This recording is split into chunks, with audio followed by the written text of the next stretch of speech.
ઓમ નારાયણઃ પરો વ્યક્તાત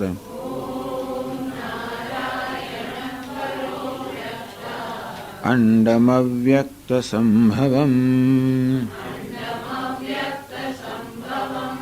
અંડસ્યાંતસ્ત્વિમે લોકાઃ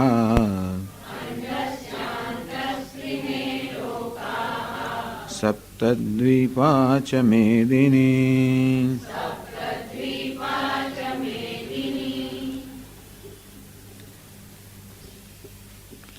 બ્રાહ્મણ ક્ષત્રિય વિષામ શૂદ્રાણાં ચ પરંતપ કર્માણિ પ્રવિભક્તાની સ્વભાવ પ્રભવૈર્ગુણૈઃ શમોદમસ્તપઃશૌચમ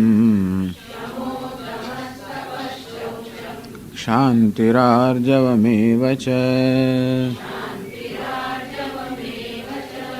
જ્ઞાનં વિજ્ઞાનમાસ્તિક્યં બ્રહ્મકર્મ સ્વભાવજમ.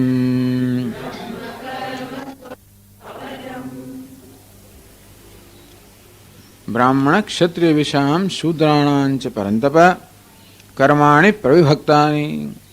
હે પરંતપ, હે અર્જુન, કર્માણિ પ્રવિભક્તાની, બધા કર્મ, બધી ફરજોને નો વિભાગ કરવામાં આવ્યો છે, અર્થાત વહેંચણી કરવામાં આવી છે. તો દરેક મનુષ્યને, તો આ જગતમાં જેટલા મનુષ્ય છે બધાને આપણે 4 વિભાગમાં વહેંચી શકીએ. એટલે ભગવાન એવું નહીં કે માત્ર ભારતમાં જ આ વર્ણ વ્યવસ્થા છે. મનુષ્યો જે છે બધાને એમના સ્વભાવ પ્રમાણે 4 વિભાગમાં વહેંચી શકાય. ક્યાં તો સત્વની પ્રધાનતા, થોડાક એવા લોકો હોય જેમના બંધારણ મનમાં સત્વની પ્રધાનતા છે, પછી રજસ, પછી તમસ. આપણે એમને જે સત્વ હોય તો હંમેશા જ્ઞાન મળે, પ્રેમ હોય, આપણે એને બ્રાહ્મણ કહીએ. એટલે કે વિચારશીલ મનુષ્યો, ધાર્મિક મનુષ્યો, આધ્યાત્મિક ઉન્નતિ ઈચ્છનારા મનુષ્યો, આવી સ્વાભાવિક ઈચ્છા જન્મે. બીજા ક્ષત્રિય જેને કહેવામાં આવે છે, જ્યાં રજોગુણની પ્રધાનતા હોય અને પછી સત્વ હોય. કહ્યું તે પ્રમાણે એ લોકો ક્રિયાશીલ સક્રિય મનુષ્ય હોય, પરંતુ એમની સક્રિયતા સામાન્ય રીતે બીજાના લાભાર્થે કે બીજાના હિતમાં હોય. ત્રીજા શું, જેને વૈશ્ય કહેવાય, ત્યાં રજોગુણની પ્રધાનતા, પછી તમસ. તો રજોગુણનું સંચાલન સત્વથી થાય તો એ રજોગુણ પ્રવૃત્તિ છે એ સાત્વિક પ્રવૃત્તિ હોય, એટલે કે નિષ્કામ કર્મ હોય. પણ રજોગુણનું સંચાલન તમસથી થાય જેમ વૈશ્યમાં, તો એ પ્રવૃત્તિ રજોગુણ પ્રવૃત્તિ, વૈશ્ય પણ પ્રવૃત્તિશીલ મનુષ્ય છે, પરંતુ તમો ગુણથી સંચાલિત થતો હોવાને કારણે એની પ્રવૃત્તિ સામાન્ય રીતે સ્વાર્થ પ્રેરિત હોય. અને છેલ્લા જ્યાં તમો ગુણની પ્રધાનતા છે એને આપણે શૂદ્ર કયા. આમ આ પ્રકારના જે વિભાગ છે કોઈ જન્મથી નહીં, પરંતુ મન વર્ણથી, એટલે કે સ્વભાવથી, પ્રકૃતિથી, મનુષ્યના સ્વભાવના મનના બંધારણથી થયેલો હોય. પછી એને જાતિ સાથે જોડી દેવામાં આવ્યું, કારણ કે કઈ વ્યક્તિનો કયા પ્રકારનો સ્વભાવ છે આપણે નક્કી ન કરી શકીએ. માટે એ સ્વભાવને નક્કી કરવા માટે એક જેને કહેવાય કે માપી શકાય તેવું કે જોઈ શકાય તેવો એ પ્રકારનો એક માપદંડ નક્કી કરવામાં આવે. તો માનસિક સ્થિતિ તો સૂક્ષ્મ હોવાના કારણે આપણે એને જોઈ કે સમજી ન શકીએ. આ જાતિ જન્મ છે સ્થૂળ દેહના સ્તરે હોવાના કારણે એ માપી શકાય, જોઈ શકાય. તેથી કર્મના નિયમ પ્રમાણે એવું સ્વીકારવામાં આવ્યું કે હંમેશા પ્રત્યેક જીવનો કે વ્યક્તિનો જન્મ એની જરૂરિયાત પૂરી કરવા માટે યોગ્ય વાતાવરણ હોય એ વાતાવરણમાં થાય. અને તેથી સાત્વિક વ્યક્તિત્વ ધરાવતા મનુષ્યનો જન્મ સાત્વિક વાતાવરણમાં થાય, રજોગુણી વાળાનો રજોગુણમાં થાય. એવો એક કર્મનો નિયમ છે. કહ્યું ને, રજસ યદા સત્વે પ્રવૃદ્ધેતુ પ્રલયમ યા દેહવૃત તદોત્તમ વિદામ લોકાન પ્રાપ્નુયાત પુણ્યકર્મણા અમલાન પ્રતિપદ્યતે.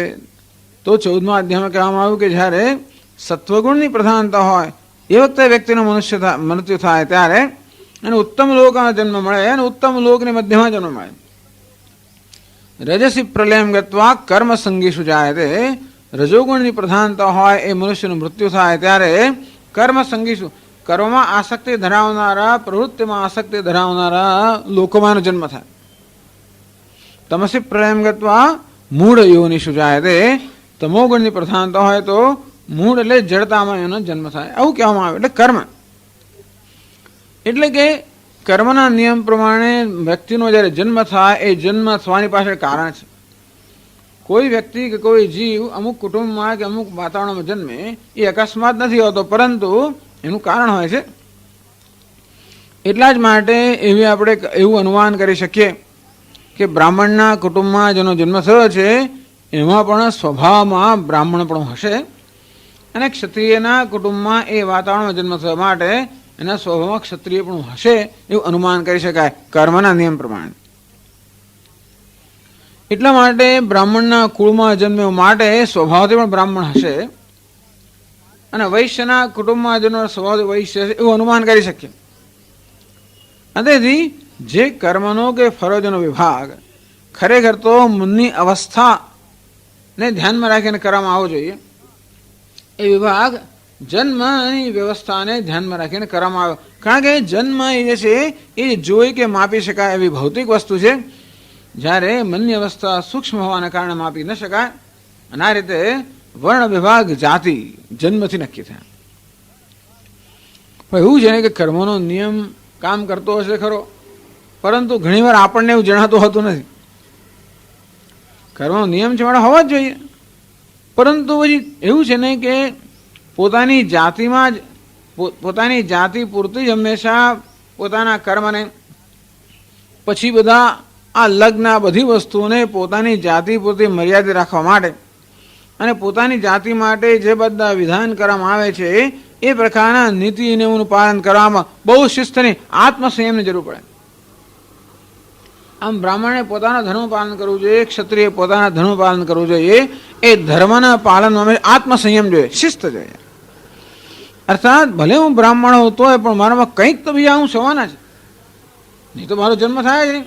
કંઈક તો રાગ દ્વેષ હોવાના, કંઈક ભોગની ઈચ્છા હોવાની, કંઈક લાલચ હોવાની ખરી. તો મારા ધર્મના પાલનમાં આ બધી ભોગની ઈચ્છાઓ, લાલચો, આ બધી જે વાસનાઓ છે એને મારે નિયંત્રણમાં રાખવી પડે, અને તો જ પછી મને માટે નિયત થયેલા ધર્મનું પાલન કરી શકું. અને જો એવો આત્મસંયમ ન રાખવામાં આવે તો પછી શાસ્ત્રના શાસનના બદલે વાસનાનું શાસન જીવનમાં આવે, અને તો પછી શિસ્ત ન રહે, તો મર્યાદા ન રહે. આમ દરેક બધાને મર્યાદા રાખવી પડે. મર્યાદા રાખવા માટે આપણી સ્વાભાવિક વૃત્તિઓ હોય કે આવેગો હોય એને આપણે નિયંત્રણમાં રાખવા પડે.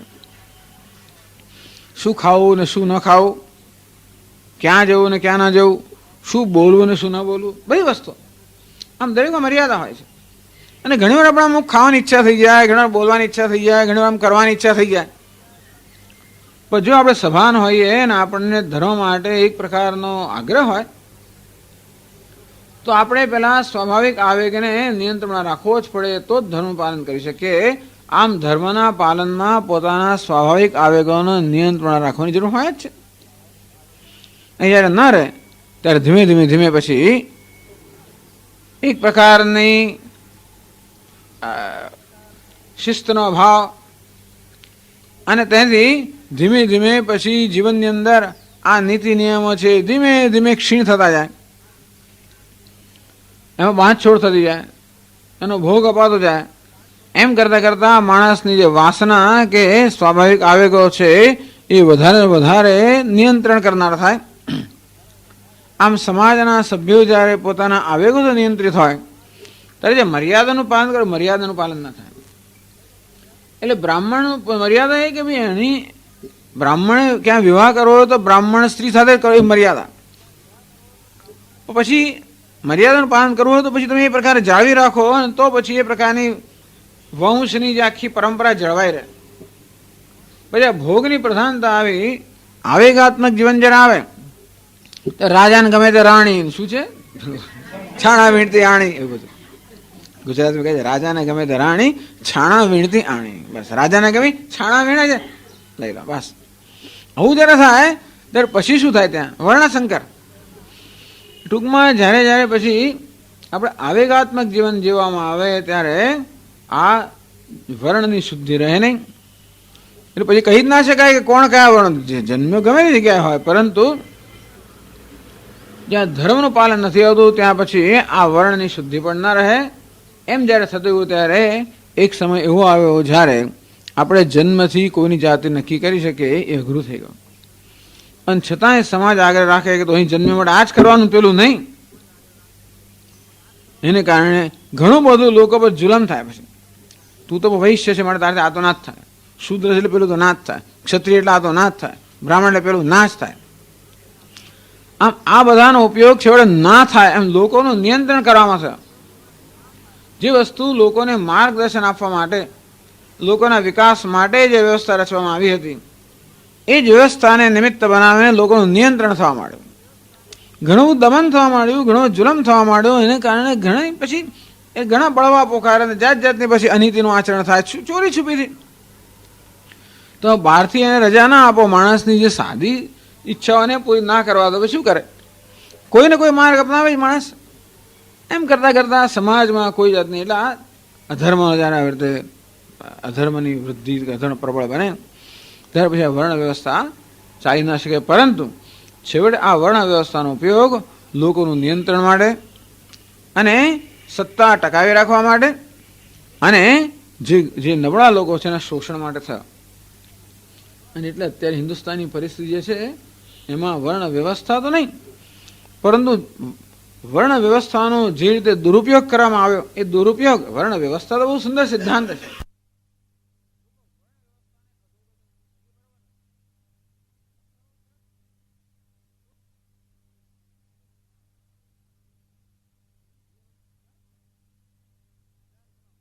વાંચ્યું પહેલા પાને કચ્છની અંદર અનેક બધા પેલા તંબુઓ રચવામાં, સરસ નવા નવા તંબુઓ ખાલી પડ્યા છે. કેમ? તો કે પેલા સવર્ણ લોકોએ કહ્યું કે તમે લોકો પેલા હરિજન લોકોના તંબુ રાખવાનો હો તો અમે નહીં રહીએ. ના આવે એ લોકો. પેલા અને ધક્કો મારીને ત્યાં જ એમની પેલી ઝોપડપટ્ટીમાં જ રાખ્યા. હજી આવી સ્થિતિની અંદર પણ, એટલે ટૂંકમાં એવું નથી કે એ લોકો જડ છે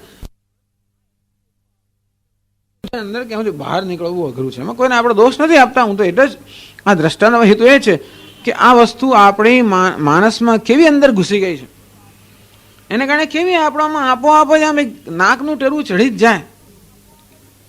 અમુક જણની વાત થાય એટલે ટેરવું ચડી જાય. એટલે આ પેલો તો આવો જ હોય, વૈશ્ય એટલે આવો જ હોય, એટલે ક્ષત્રિય એટલે આવો જ હોય, બ્રાહ્મણ એટલે આમ જ હોય, પેલો એટલે આમ જ હોય. આમ કરીને કશાય માટે આદર તો રહ્યો જ નહીં. દરેક મને બીજા માટે કોઈનો કોઈ અનાદર થવા માંડ્યો. અને તેથી આવી રીતે આખો સમાજ જે ભેગો મળવો જોઈએ એને બદલે ક્યાં સંપ નામની વસ્તુ હિન્દુસ્તાનમાં હતી નહીં, છે નહીં, ખબર નહીં. સાહેબ સારી આ બધામાંથી કંઈક શીખીએ તો એ સારું. આટલામાંથી આ થઈને લોકો ભેગા થયા, એ જ્યારે ભેગા રહે તો સારું. અત્યારે લોકો બીજાને મળતા થયા. બાકી આટલા ઊંચા મકાનો એના લોકો એકબીજાને ઓળખે, ચિંતા શું પડી હોય કોઈને. હવે તો બિચારા ના છૂટકે, બધા સાથે સૂવું પડે, સાથે ખાવું પડે, વાતો કરવી પડે, ઓળખાણ કરવી પડે, એકબીજાની મદદની જરૂર પડે ને. આ ચાલુ રહે તો સારું. ચાલો એનો એક આડ ઉપજ કે આડ લાભ આટલો થયો, આ બધા કંઈક શીખીએ. પણ એટલે જ્યારે આપણે વર્ણાશ્રમ ધર્મની ચર્ચા કરીએ ત્યારે હંમેશા એક પ્રકારનો બચાવ કરવો પડતો હોય. આ વ્યવસ્થાનો બચાવ કરવો પડતો હોય છે. વ્યવસ્થાનો બચાવ કરવા એટલો મને જરૂર છે કે વ્યવસ્થા તો સાચી જ છે, સારી જ છે, પરંતુ વ્યવસ્થાનો દુરુપયોગ કરવામાં આવ્યો.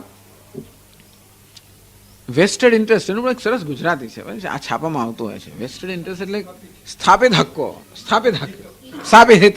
હા, આ સ્થાપિત હિતોએ આ બધી વ્યવસ્થાનો પોતાની સત્તા માટે ઉપયોગ કર્યો. એમ કરીને બીજાને બકાત રાખ્યા. જે હોય ચાલો હવે અત્યારે પણ એટલે ધીમે ધીમે આપણે એમાંથી મુક્ત થવું જોઈએ. કહેવાનો ભાવ એ છે કે માણસ ક્યાં જન્મ્યો માટે એનો તિરસ્કાર થાય કે અનાદર થાય એટલે એમાં થયું ને ઇક્વલ ઓપોર્ચ્યુનિટી બધા સમાજના બધા સભ્યોને સરખી તક હોવી જોઈએ. હવે એવું છે ને કે આપણે તો એવું હતું, વર્ણ વ્યવસ્થામાં સમાજના બધા સભ્યોને ધર્મનું આચરણ કરવાની સરખી તક છે. અર્થકામ માટે સરખી તક નથી, પરંતુ ધર્મ પર રચાયેલા સમાજમાં ધર્મનું આચરણ કરવાની સમાન તક બધા સભ્યોને હોય, એ વર્ણ વ્યવસ્થાનો હેતુ હતો. પણ હવે ધર્મને બદલે અર્થકામ જ્યારે સમાજના મૂલ્ય બની જાય ત્યારે આ વર્ણ વ્યવસ્થા ના ચાલે. એ ધર્મના આચરણ માટે યોગ્ય વ્યવસ્થા છે, અર્થકામ માટે નહીં. તો અર્થકામની આપણી જે બધી ઝંખનાઓ હોય એને જ્યારે ઉત્તેજિત કરવામાં આવે કે એને પ્રોત્સાહિત કરવામાં આવે ત્યારે ધર્મની જે ભાવના હોય એનો તો ક્ષય થવાનો જ, એ નબળી પડવાની જ. અને પછી તો જ્યારે પૈસા મહત્વના બને, સત્તા મહત્વની બને તો આ વ્યવસ્થા ઉપયોગી ન થાય. અને પછી આ વ્યવસ્થાને હાથો બનાવીને તમે તમારા એ પ્રકારના હિતો જે છે એ સિદ્ધ કરવાનો પ્રયત્ન કરો. પણ અત્યારે વર્ણ વ્યવસ્થા કામ લાગે ને એનું કારણ વર્ણ વ્યવસ્થા ખોટી છે એટલે આપણે, પરંતુ વર્ણ વ્યવસ્થાની પાછળની ભાવના છે ધર્મ. અને સમાજમાં અર્થ અને કામ જ્યારે મહત્વના બને ત્યારે ધર્મને પ્રોત્સાહિત કરવા માટેની વ્યવસ્થાને જ કામ લાગી શકે. પણ હવે જે ચર્ચા આવે છે આ બધી, એ ધર્મ આધ્યાત્મિક ઉન્નતિ, આ વર્ણ વ્યવસ્થા કેવી રીતે મનુષ્યની આધ્યાત્મિક ઉન્નતિનું સાધન બને, એમ કરવાથી સમાજની ઉન્નતિ થાય, એમ કરવાથી આપોઆપ ભૌતિક ઉન્નતિ પણ થાય. એટલે આપણા શાસ્ત્રનો સિદ્ધાંત એ રહેલો છે કે આધ્યાત્મિક ઉન્નતિ દ્વારા ભૌતિક ઉન્નતિ. તો આપણા જીવનમાં આધ્યાત્મિક ઉન્નતિને પ્રાધાન્ય હોય તો ભૌતિક ઉન્નતિ એની જાતે જ આવશે, એવો આ સિદ્ધાંત છે. પણ એવું નથી. પશ્ચિમના દેશોમાં ભૌતિક સંસ્કૃતિમાં ભૌતિક ઉન્નતિને જ મહત્વ આપવામાં આવે છે.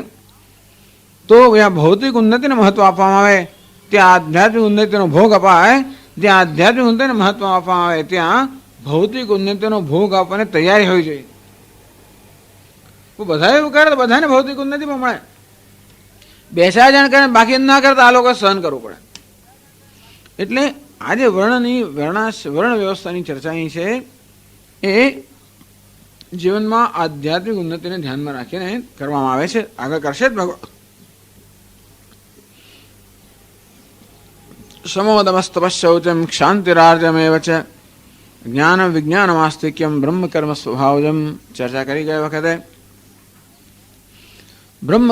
બ્રાહ્મણના સ્વભાવમાંથી આ પ્રકારના જ કર્મ એના વડે થાય. સ્વભાવ જે બ્રાહ્મણ છે અર્થાત જેનામાં સત્વની પ્રધાનતા છે એનાથી સ્વાભાવિક આવું જ થાય, એને બીજું ના થાય. સમહ એનું મન શાંત હોય, કારણ કે કોઈ ઈચ્છાઓ નથી, ભોગની ઈચ્છાઓ નથી. સત્વ હોવાને કારણે મન સાત્વિક છે, પ્રસન્ન છે, એના માટે આંતરિક પ્રસન્નતા છે. જે આંતરિક પ્રસન્નતા છે ત્યાં પેલી ભોગની ઈચ્છાઓ ન જન્મે, જરૂર નથી. માટેનું મન કેવું છે? શાંત છે. અને ભોગની ઈચ્છા ન હોવાને કારણે ઇન્દ્રિયોના સ્તરે પણ શાંતિ છે, કારણ કે ઇન્દ્રિયોના સ્તરે ત્યારે અશાંતિ હોય, ચંચળતા હોય જ્યારે ભોગની ઝંખના હોય ત્યારે. એ પણ નથી. દમઃ તપઃ, આ કાયની ઇન્દ્રિયોનું શોષણ બહુ સ્વાભાવિક છે આ લોકો માટે, બ્રાહ્મણ આ પ્રકારના મનુષ્ય માટે જીવનમાં. કારણ કે જ્યાં ભોગ નથી ત્યાં આપોઆપ સાદાઈ છે. જીવનમાં તપશ્ચર્યા છે, સાદાઈ છે. Simple living, high thinking. Okay, આપણા વડીલો સિમ્પલ લિવિંગ એટલે સાદું જીવન અને ઉચ્ચ વિચાર. સમો દમઃ તપઃ શૌચમ. તો મનમાં પણ પેલા રાગ દ્વેષ પ્રમાણ ઘણા ઓછા હોય, એટલે મન શાંત હોય, સ્વચ્છ હોય, શુદ્ધ હોય. એ મનની સ્વચ્છતા કે મનની જે શુદ્ધિ છે કે મનની જે એકાગ્રતા છે અથવા તો સુગ્રથિતતા આપણે જેને કહીએ, ઇન્ટિગ્રેટેડ પર્સનાલિટી, સુગ્રથિત વ્યક્તિત્વ છે. એ હોવાને કારણે એનું જીવન પણ કેવું છે? વ્યવસ્થિત છે. શૌચમ શાંતિ, હૃદયની ઉદારતા છે માટે ક્ષમાશીલતા છે. બીજાના દોષને સહન કરી લેવાની અથવા બીજાના દોષને સમજીને આપોઆપ એમને માફ કરવાની હૃદયની વિશાળતા. આર્જવમ સરળતા, આ કૂડ કપટ વગેરેનો અભાવ. કારણ કે જ્યાં ભય હોય ત્યાં હંમેશા કૂડ કપટ હોતા હોય છે, પણ જ્યાં આંતરિક પ્રસન્નતા છે ત્યાં એવો ભય નથી, અને ભય નથી તેથી કોઈ કપટ કરવાની જરૂર નથી. એટલે આર્જવમ સરળતા, નિષ્કપટતા. જ્ઞાનમ, શાસ્ત્ર માટે સ્વાભાવિક પ્રેમ હોય અને સત્વગુણ હોવાને કારણે બુદ્ધિની સૂક્ષ્મતા હોય અને તેથી જ્ઞાન માટે પ્રેમ પણ છે અને જોડે જોડે બુદ્ધિ પણ શાસ્ત્રના અર્થને સમજવાની ક્ષમતા ધરાવે છે. મળે વિદ્વત્તા, જ્ઞાન એટલે વિદ્વત્તા. વિજ્ઞાન, વિજ્ઞાન એટલે જે આપણે વિદ્વત્તા પ્રાપ્ત કરી, શાસ્ત્રનું જ્ઞાન પ્રાપ્ત કર્યું એને અમલમાં મૂકવું. એ પણ અમને ગમે. ઘણા લોકોને ગમતું હોય છે. ઘણા લોકોને સ્નાન કરવું, સ્વચ્છતા રાખવી, અહીં ના રાખવું, ઘણા લોકોને બહુ તકલીફ થઈ જાય ઘરની અંદર. બામ આખો અહીં નાળ કે પેલું નાળ હાથ ધોઈ નાખે એટલે ઘણા લોકોને બહુ તકલીફ પડે. અમારા ઘરની અંદર છોકરા બહુ તકલીફ પડે. આખો દાડો હાથ ધોવડાવવાનું, અહીં નહીં ખાવાનું, પેલું નહીં ખાવાનું, આ નહીં એઠું થઈ ગયું. પણ ઘણા લોકોને મને નાનપણથી તકલીફ જ નહોતી. કોઈ એઠું હોય જૂઠ બધું આપોઆપ છે. એટલે આમ એઠું એટલે આપણે ગમે એટલે આપણે હાથ એમને જ ધોઈ નાખીએ.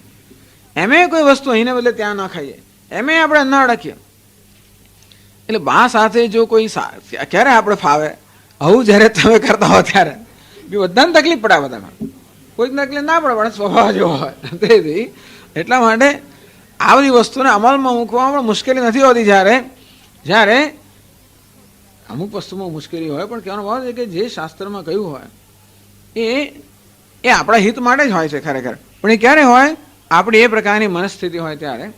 તો પછી શાસ્ત્રના જે વિધાનો છે એનું આચરણ કરવામાં, અમલમાં મૂકવામાં કોઈ સંઘર્ષ ના જન્મે, મુશ્કેલી ના જન્મે. વિજ્ઞાનમ ઉપરાંત જે કંઈ આપણે કર્મકાંડ વગેરે શીખ્યા હોઈએ, પૂજા અર્ચના પાઠ વગેરે શીખ્યા હોઈએ, એનું ખરેખર અમલમાં મૂકવું, આચરણ કરવું. વિજ્ઞાનમ આસ્તિક્યમ, આ લોકોને શાસ્ત્ર માટે સ્વાભાવિક શ્રદ્ધા હોય, પ્રેમ હોય, ઈશ્વર માટે પ્રેમ હોય, મહાત્મા માટે પ્રેમ હોય, અને કથા વાર્તા આ બધી શાસ્ત્રો માટે પ્રેમ હોય, જ્ઞાન માટે પ્રેમ, આસ્તિક્ય. બ્રહ્મ કર્મ સ્વભાવજમ, તો સ્વભાવ જે બ્રાહ્મણ છે એનામાં આ પ્રકારના ગુણો હોવાના, અને તેથી એ જે કર્મ કરે એ કર્મ આ પ્રકારના સદગુણો પર આધારિત હોય.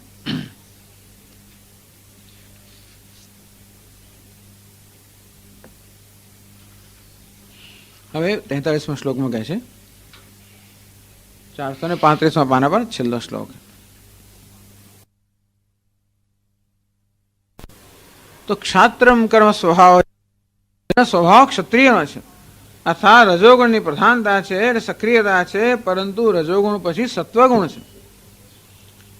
એટલે એનામાં એવી સાત્વિકતા હોવાને કારણે પેલા બ્રાહ્મણના પણ કેટલાક ગુણો એનામાં છે, પણ જોડે જોડે રજોગુણની પ્રધાનતા હોવાને કારણે એ કેવો છે?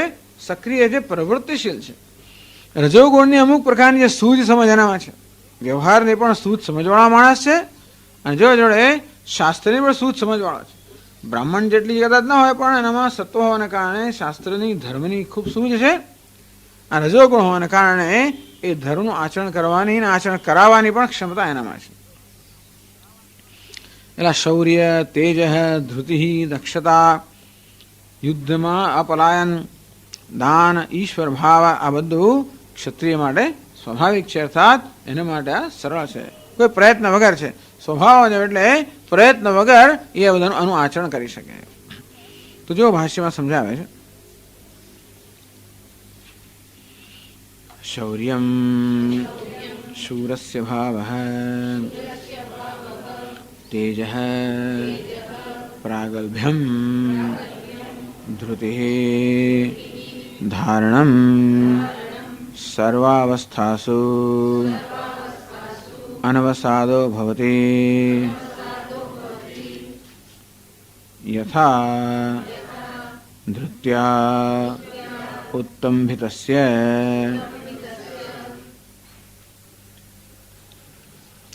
શૌર્યમ શૂરસ્ય ભાવઃ. આમાં યથા છે કે યયા છે?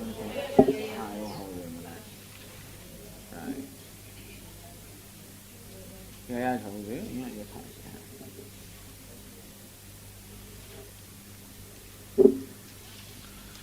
તો પહેલા ક્ષત્રિય સ્વભાવની વાત કરી, શૌર્યમ બસ શૂરવીરતા.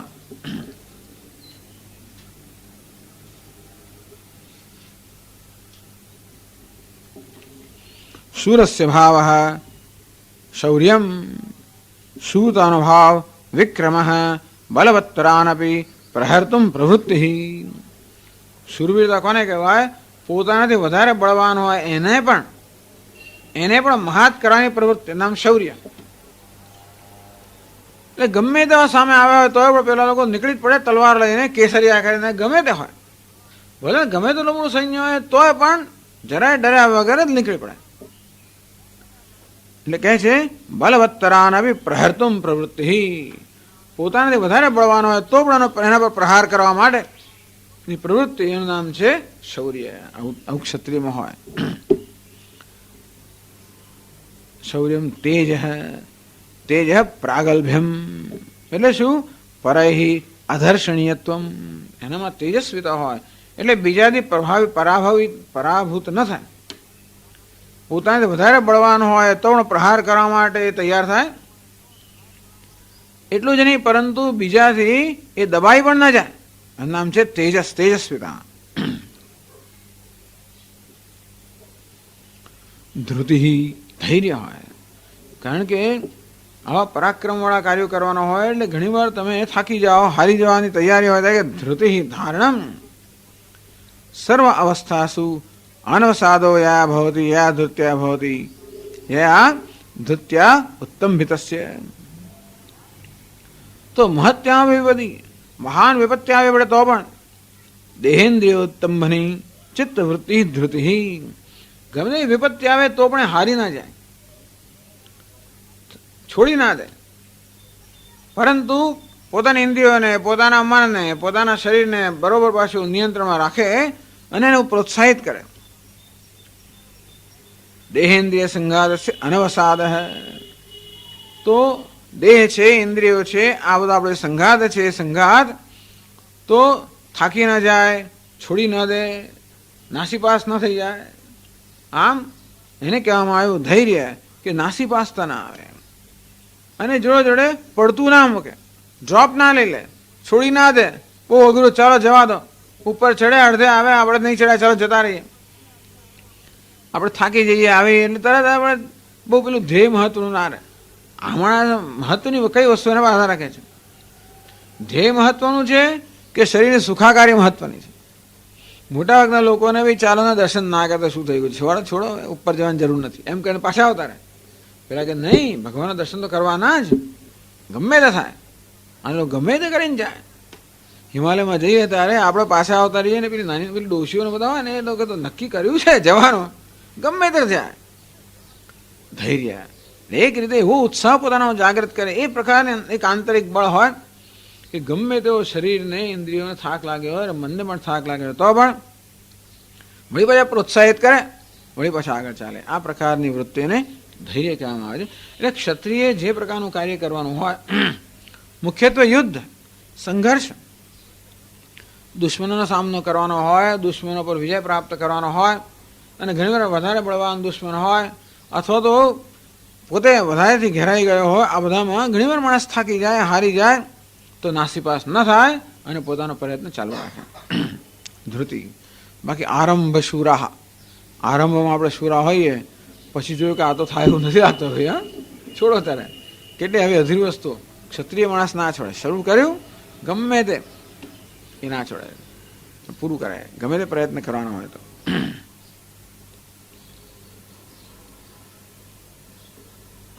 પછી આગળ કહે છે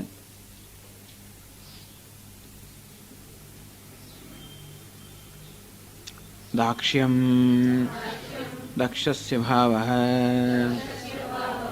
સહસા પ્રત્યુત્પન્નેષુ કાર્યેષુ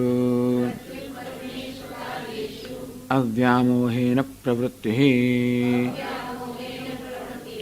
યુદ્ધે ચાપ્યપલાયનમ अपरांगमुखी भाव शत्रुभ्यः दानम देयद्रव्येषु मुक्त हस्तता. अच्छा, देश उच्चाમાં એવું છે.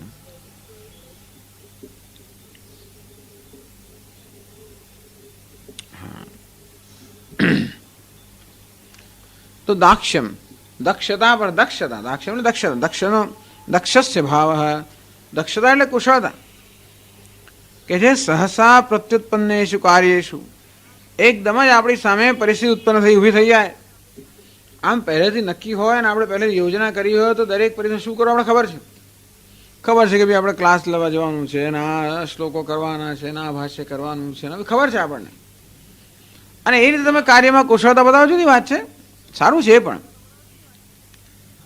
પણ એકદમ જ નવી વસ્તુ આવી જાય, એકદમ જ આપણે ગાડીમાં પંક્ચર પડી ગયું અને હવે શું કરવું, એટલે આવી જાતની બધી ઊભી થાય ને. આમ એકદમ ગેસ જતો રહ્યો, રોટલી ગેસ જતો રહ્યો, બંધ ખાડે, એક શું કરવું, કુકરની પેલી વિસલમાંથી દાળ ઉપર જતી રહી જાય, જતું થતું હોય. ટૂંકમાં એકદમ સહસા પ્રત્યુત્પન્નેશું, મહારાજો આપણા એકદમ જ 100 લોકોને રસોઈ કરી છે, 150 આવી ગયા, શું કરવું.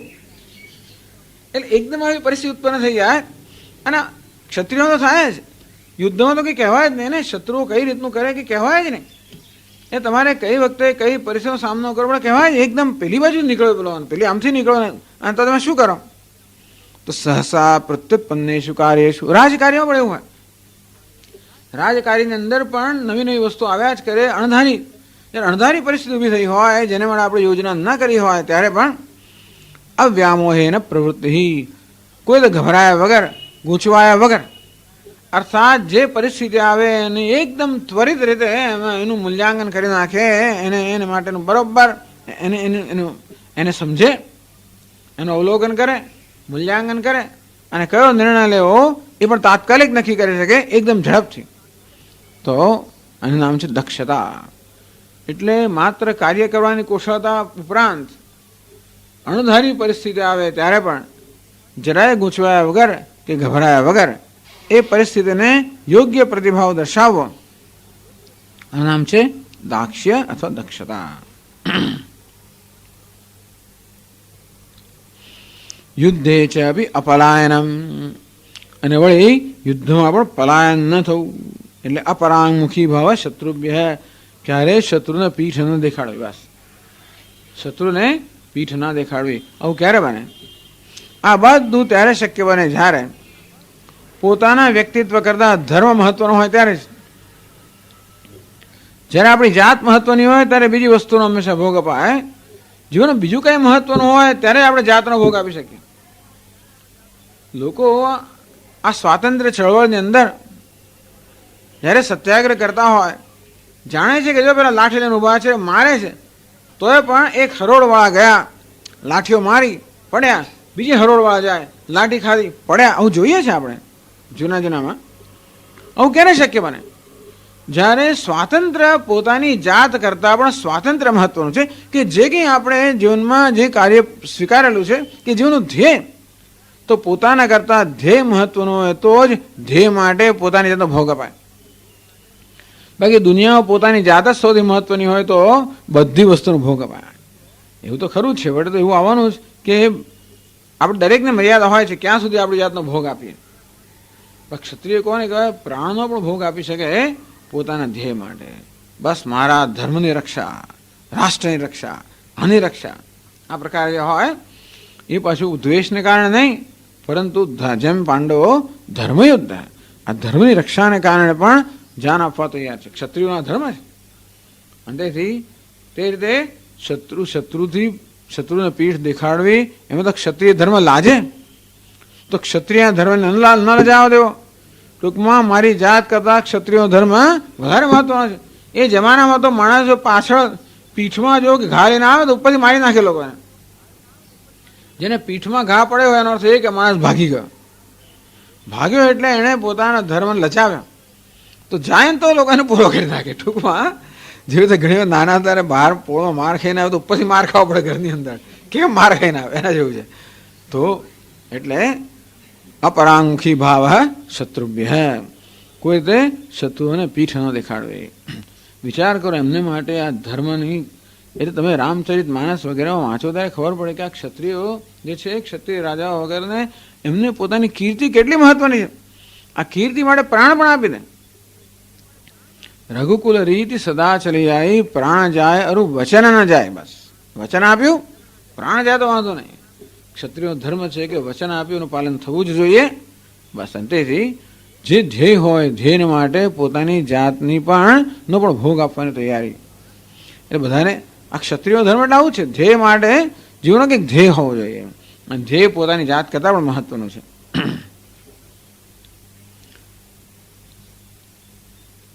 દાનમ કહ્યું કે દાનમ દેશુ મુક્ત હસ્તતા, મુક્ત ઉદારતા, અસંકોચેન વિત્તેષુ સ્વસ્વત્વ પરિત્યાગેન પરસ્વત્વ આપાદનમ. એટલે ઉદારતા આપવાનું તો ખરું, પણ ખિસ્સામાં મારા 100 રૂપિયા 2 પૈસા આપો એવું નહીં. મુક્ત હસ્તતા લઈ જાઓ. એની પાછળ પણ શું હશે ખબર નથી. એક પ્રકારનો વિશ્વાસ હશે કે ક્યાં જવાનું છે, શું છે, અથવા ધનનો ઉપયોગ શું છે. જેને પોતાની જરૂર ના હોય એ માણસો ધનનો ઉપયોગ સરળતાથી કરી શકે. એમાં પાછું કોઈ ધ્યેય હોય જીવનની અંદર કે હું તો આ ધ્યેયને વરેલો છું, અને ત્યારે એ ધ્યેયના પાલન માટે જે કંઈ જરૂર પડે એ બધું આપવાની, ખર્ચવાની તૈયારી. વૈશ્ય ના કરી શકે, ક્ષત્રિય કરી શકે. બ્રાહ્મણ પાસે તો હોય જ નહીં, ક્ષત્રિય પાસે હોય અને એનામાં આ પ્રકારની ઉદારતા હોય. વૈશ્ય હંમેશા ગણતરી કરે, શું મળશે, આટલું આપીશ તો મળશે શું, આ મળે તો પેલાએ શું કર્યું, પેલો શું આપશે. આ ગણતરી સ્વાભાવિક જ થાય. અને એવી જગ્યા અપાય અને એટલું અપાય જેમાં પોતાનું હિત સરતું હોય, એનું ધ્યેય છે. આમ જ્યાં રજોગુણની પ્રધાનતા હોય, તમોગુણ હોય, ત્યારે હંમેશા પોતાનું હિત મહત્વનું બને. જ્યારે સત્વગુણની રજોગુણ સત્વગુણ હોય ત્યારે અન્યનું હિત મહત્વનું બને. એટલે એને આનંદ છે. એક જણે પોતાનું હિત સાધવાનો આનંદ છે, બીજાને અન્યનું હિત સાધવામાં આનંદ છે. તો ક્ષત્રિય કેવો છે, અન્યનું હિત સાધવામાં આનંદ પામનારો છે. માટે એટલે કહ્યું મુક્ત હસ્તતા, મુક્ત હસ્તે આપી દો. વિચાર પણ ના કરે કે શું છે શું નથી, કે દિલાવર છે, બસ આપી દો. ક્ષત્રિયનો ધર્મ છે. પછી આગળ કહે છે ઈશ્વર ભાવશ્ચ ઈશ્વરસ્ય ભાવઃ પ્રભુ શક્તિ પ્રકટીકરણમ ઈશિતવ્યાન પ્રતિ ક્ષાત્રમ કર્મ ક્ષત્રિય જ્ઞાતેઃ વિહિતમ કર્મ ક્ષાત્રમ કર્મ સ્વભાવજમ.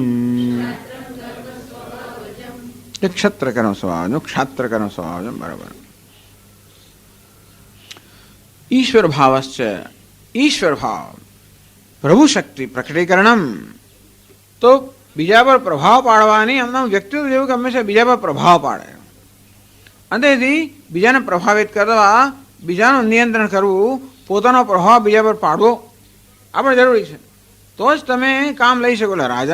રાજાને માટે આવશ્યક છે કે રાજાનો પ્રભાવ બીજા પર પડવો જોઈએ, અને તો જ બીજા લોકો એનું સાંભળે, તો એ પોતાનું કામ કરી શકે. ઈશિતવ્યાન પ્રતિ પ્રભુ શક્તિ પ્રકટીકરણમ. ઈશિતવ્યાન પ્રતિ, જે ઈશિતવ્ય છે અર્થાત જે શાસન યોગ્ય છે અથવા જે શાસિત છે એના પર શાસન કરવાની શક્તિ. પ્રજાપાલનાર્થમ ઈશિતવ્યેષુ અર્થેષુ પ્રભુ શક્તિ પ્રકટીકરણમ. શેના માટે? પ્રજાપાલના, પોતાની. જે લોકો આવા નિસ્વાર્થ છે એ પોતાના હિત માટે બીજાને દબાવતા એવું નહીં પણ કરે. દુનિયામાં હંમેશા લોકો પોતાનો પ્રભાવ પાડવાનો પ્રયત્ન કરતા હોય છે અને બીજાને દબાવવાનો, નિયંત્રણ કરવાનો પ્રયત્ન થતો હોય છે. પણ આ ક્ષત્રિય શેના માટે કરે? પ્રજાપાલનાર્થમ, પ્રજાનું પાલન કરવા માટે પ્રજાનું નિયંત્રણ કરવું પડે. આમ ક્ષત્રિયનો ધર્મ છે કે પોતે ધર્મનું આચરણ કરવું અને જોડે જોડે પોતાની પ્રજા હોય એને પણ ધર્મ માર્ગે ચલાવવી.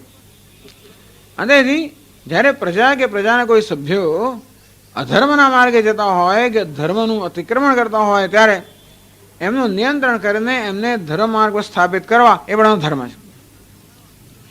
એટલે જે ધર્મનું આચરણ કરતા હોય એમને પ્રોત્સાહિત કરવા, એમનું રક્ષણ કરવું, પ્રોત્સાહિત કરવા.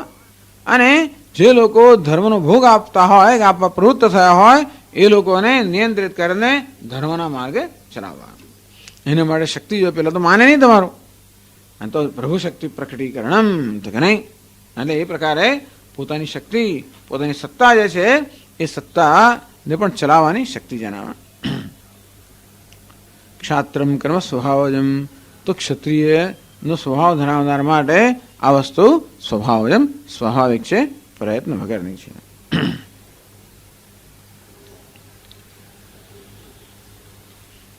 પછી આગળ કહે છે 44મા શ્લોકમાં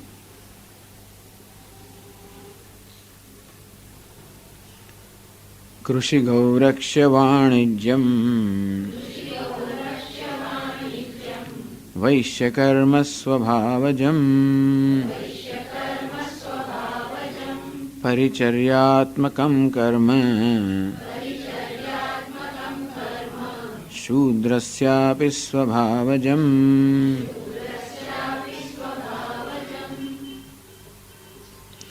કૃષિ ગૌરક્ષ્ય વાણિજ્યમ ખેતી પશુપાલન અને વેપાર. વૈશ્ય કર્મ સ્વભાવજમ તો વૈશ્યનો સ્વભાવ ધરાવનાર માટે આ વસ્તુ બહુ સરળ છે કે આ એ સ્વભાવથી સારી રીતે કરી શકે. પરિચર્યાત્મકમ કર્મ શૂદ્રસ્યાપિ સ્વભાવજમ. શૂદ્ર એને કહેવાય જેનામાં તમોગુણની પ્રધાનતા છે માટે એનામાં કોઈ પ્રકારની પ્રેરણા નથી, એને કંઈ સૂઝે નહીં અને તેથી એ હંમેશા બીજા ઉપર આધારિત છે. પોતે શું કરવું એને માટે હંમેશા એને બીજાની સૂચના જોઈએ, બીજાનું માર્ગદર્શન જોઈએ, હંમેશા બીજાનું નિયંત્રણ જોઈએ અને તેથી બીજાની સેવા કરવી. ટૂંકમાં એનું કર્મ સૌથી વધારે સ્થૂળ હોય. આમ બ્રાહ્મણનું કર્મ સૌથી વધારે સૂક્ષ્મ, એથી જરાક સ્થૂળ કર્મ ક્ષત્રિયનું, એથી વધારે સ્થૂળ કર્મ વૈશ્યનું, એથી અત્યંત સ્થૂળ કર્મ શૂદ્રનું. બ્રાહ્મણનું મુખ્યત્વે આધ્યાત્મિક સ્તરે હોય, ક્ષત્રિયોનું ધર્મના સ્તરે હોય, વૈશ્યનું વ્યવહારના સ્તરે હોય અને શૂદ્રનું શરીરના સ્તરે હોય. આવી જાતની જેમ જેમ પેલા ગુણની અંદર સત્વગુણ જેમ જેમ ક્ષીણ થતો જાય તેમ તેમ માણસનું વ્યક્તિત્વ વધારે વધારે સ્થૂળ થતું જાય.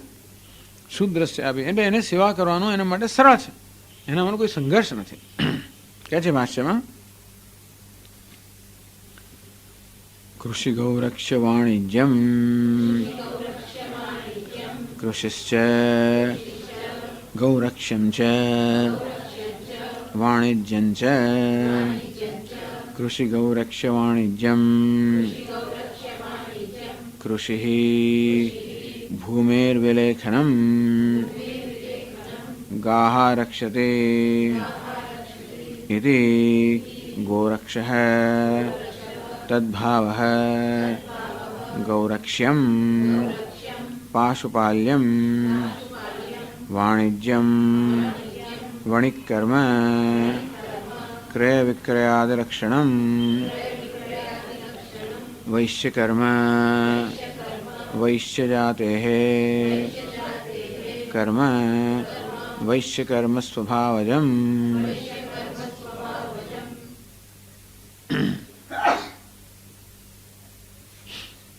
તો હવે સમજાવે કૃષિ ગૌરક્ષ વાણિજ્યમ. કૃષિ ગોરક્ષા અને વાણિજ્ય આ બધા કર્મ જે છે વૈશ્યને સ્વભાવગત છે. કૃષિ કોને કહેવાય? ભૂમે વિલેખનમ, ધરતીને ખેડવી. કૃષિ એટલે કૃષ ધાતુમાંથી બન્યું કર્ષણમ આકર્ષણમ, ખેડવું ખેંચવું. ભગવાન કૃષ્ણ છે એ પોતાના ભક્તોના હૃદયમાંથી પાપને ખેંચી લે. અથવા વિલેખનમ એટલે ખેડવું, તો ભૂમિને ખેડવી એનું નામ છે કૃષિ. એ બધાની અંદર ગણતરી બધી જોઈએ. આમ ખેતી કરવી જરાય સરળ નથી. ખેતીની પાછળ પણ ઘણી બધી યોજના હોય, એટલે પ્લાનિંગ હોય, એમાં પણ ઘણી ગણતરી હોય છે. કેવી જમીન છે, કેવો પાક, કઈ જાતની, કેવો વરસાદ છે, કેવું બજાર છે, કેવી જરૂરિયાત છે, કેટલા પૈસા, બધું ગણતરી કરવાનું ખેડૂત. અને તેથી એ ખેડૂતમાં ગણતરી રહેલી છે. જરૂર એને શારીરિક કર્મ ઘણું કરવું પડે, શ્રમ લેવો પડે, છતાંય એની પાછળ આવી ગણતરી હોય. ગૌરક્ષ ગાહ રક્ષતે ગોરક્ષ, જે ગાયોનું પશુનું રક્ષણ કરે ને ગોરક્ષ કહેવાય. તસ્ય ભાવ ગૌરક્ષ્યમ પાશુપાલ્યમ એટલે પશુનું પાલન કરવું, પશુપાલન કરવું એનું નામ છે ગૌરક્ષ્ય. આ પશુનું પાલન કંઈ સરળ વસ્તુ નથી, એને જેને આવડે એને જ આવડે. બાકી ગાયો વાયોનું પાલન કરવું કશાયનું એનો સ્વભાવ જાણવો પડે. એને સ્વભાવ જાણીને બરોબર એ પ્રમાણે એને ઉછેરવી પડે, એનું કોઈ કામ લેવું પડે, એને પ્રેમ કરવો, બધું જ કરવું પડે. પણ આ બધું પણ અમુક સ્વભાવ માગી લે છે. આ બધું બધાને બધામાં બધા ફાવટ નથી હોતી. તેથી જે વૈશ્ય સ્વભાવ છે અમે એ લોકોને ફાવટ હોવાની. એટલે ગૌરક્ષ પાશુપાલ્યમ વાણિજ્યમ એટલે વણિકનું કર્મને વાણિજ્ય કહેવાય. ક્રય વિક્રયાદ લક્ષણ, વેપાર કરવો, ખરીદવું વેચવું આ પ્રકારે કરવું એટલે ઉત્પન્ન કરવું. ટૂંકમાં વૈશ્ય જે છે ને સમાન ઉત્પન્ન કરે. ભગવાન ત્યાં ઉપનિષદ વેદમાં કહેવામાં આવ્યું ને બ્રાહ્મણો મુખમાસીત બાહુરાજન્ય કૃત ઉરુ તદસ્ય દ્વૈશ્ય પદભ્યાગમ શૂદ્રો અજાયતે. તો મુખમાં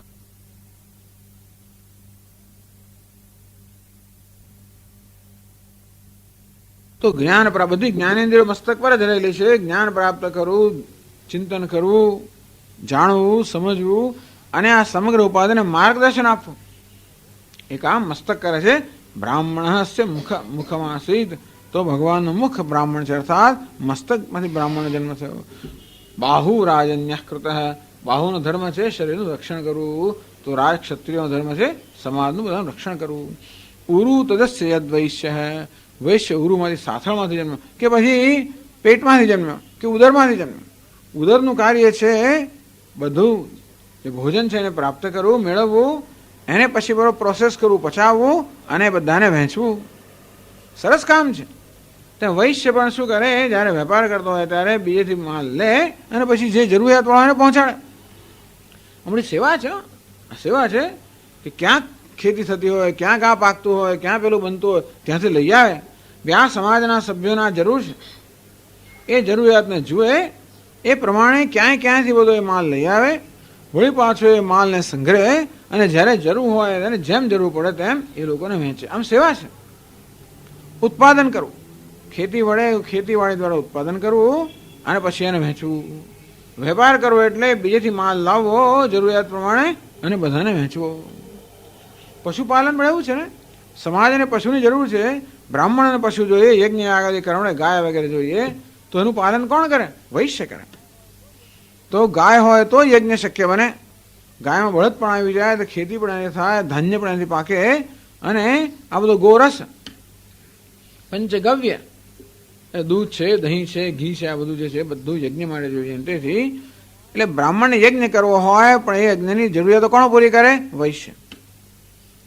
આ તો વૈશ્યનું પણ સમાજમાં બહુ મોટું પ્રદાન છે અને એ પ્રકારના લોકો જોઈએ જ આપણને.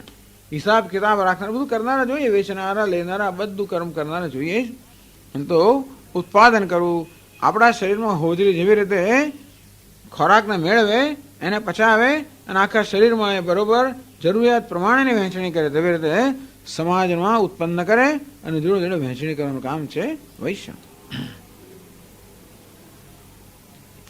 વણિક કર્મ કરે વિક્રયાદ લક્ષણમ વૈશ્ય કર્મ વૈશ્ય જાતે હે કર્મ વૈશ્ય કર્મ સ્વભાવજમ.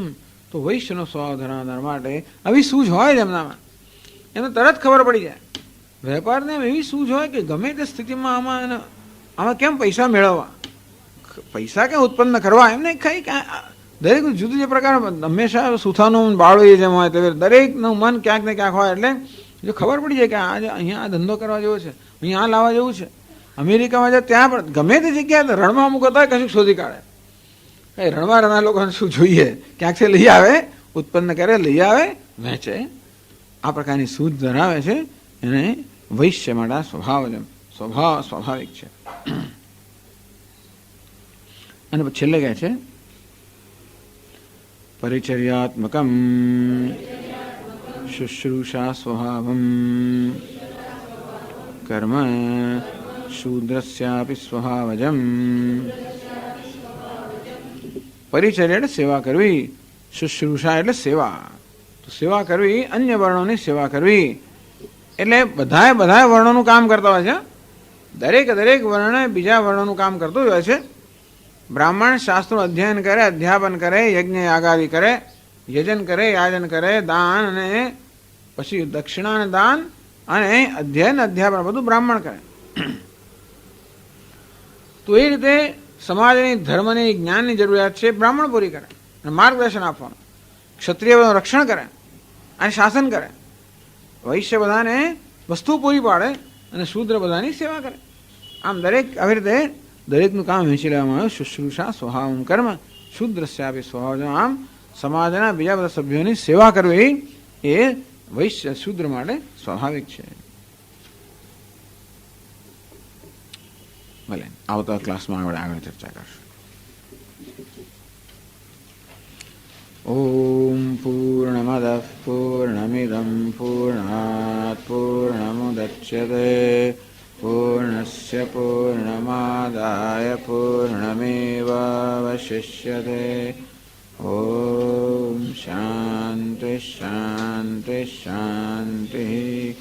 शंकरं शंकराचार्यं केशवं बादरायणं सूत्रभाष्यकृतौ वन्दे भगवन्तौ पुनः पुनः। ईश्वरो गुरुरात्मेति मूर्तिभेदविभागिने व्योमवद्व्याप्तदेहाय दक्षिणामूर्तये नमः। ओम शांति शांति शांति। हरि ओम। श्री गुरुभ्यो नमः। हरि ओम।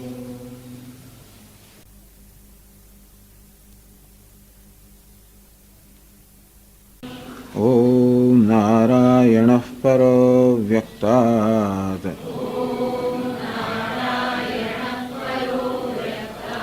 अंडमव्यक्तसंभवम् अंडस्यान्तस्त्विमे लोकाः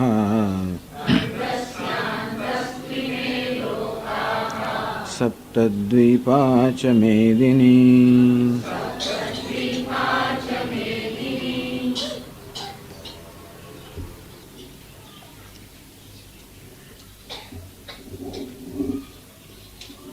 હવે 436 પાના પર આ 4 શ્લોકો કયા શ્લોકો ભગવાને કયા વર્ણાશ્રમ ધર્મનું વર્ણન કરતા બ્રાહ્મણ ક્ષત્રિય વિષામ શૂદ્રાણામ ચ પરંતપ કર્માણિ પ્રવિભક્તાનિ સ્વભાવ પ્રભવૈર ગુણૈ કે સ્વભાવથી જન્મેલા ગુણો વડે તો ગુણ શબ્દનો અર્થ સત્વ રજસ તમસ એવો કરવામાં આવ્યો। ગુણ શબ્દનો અર્થ આ શમા દમ વગેરે મનના ગુણ એવો કરવામાં આવ્યો।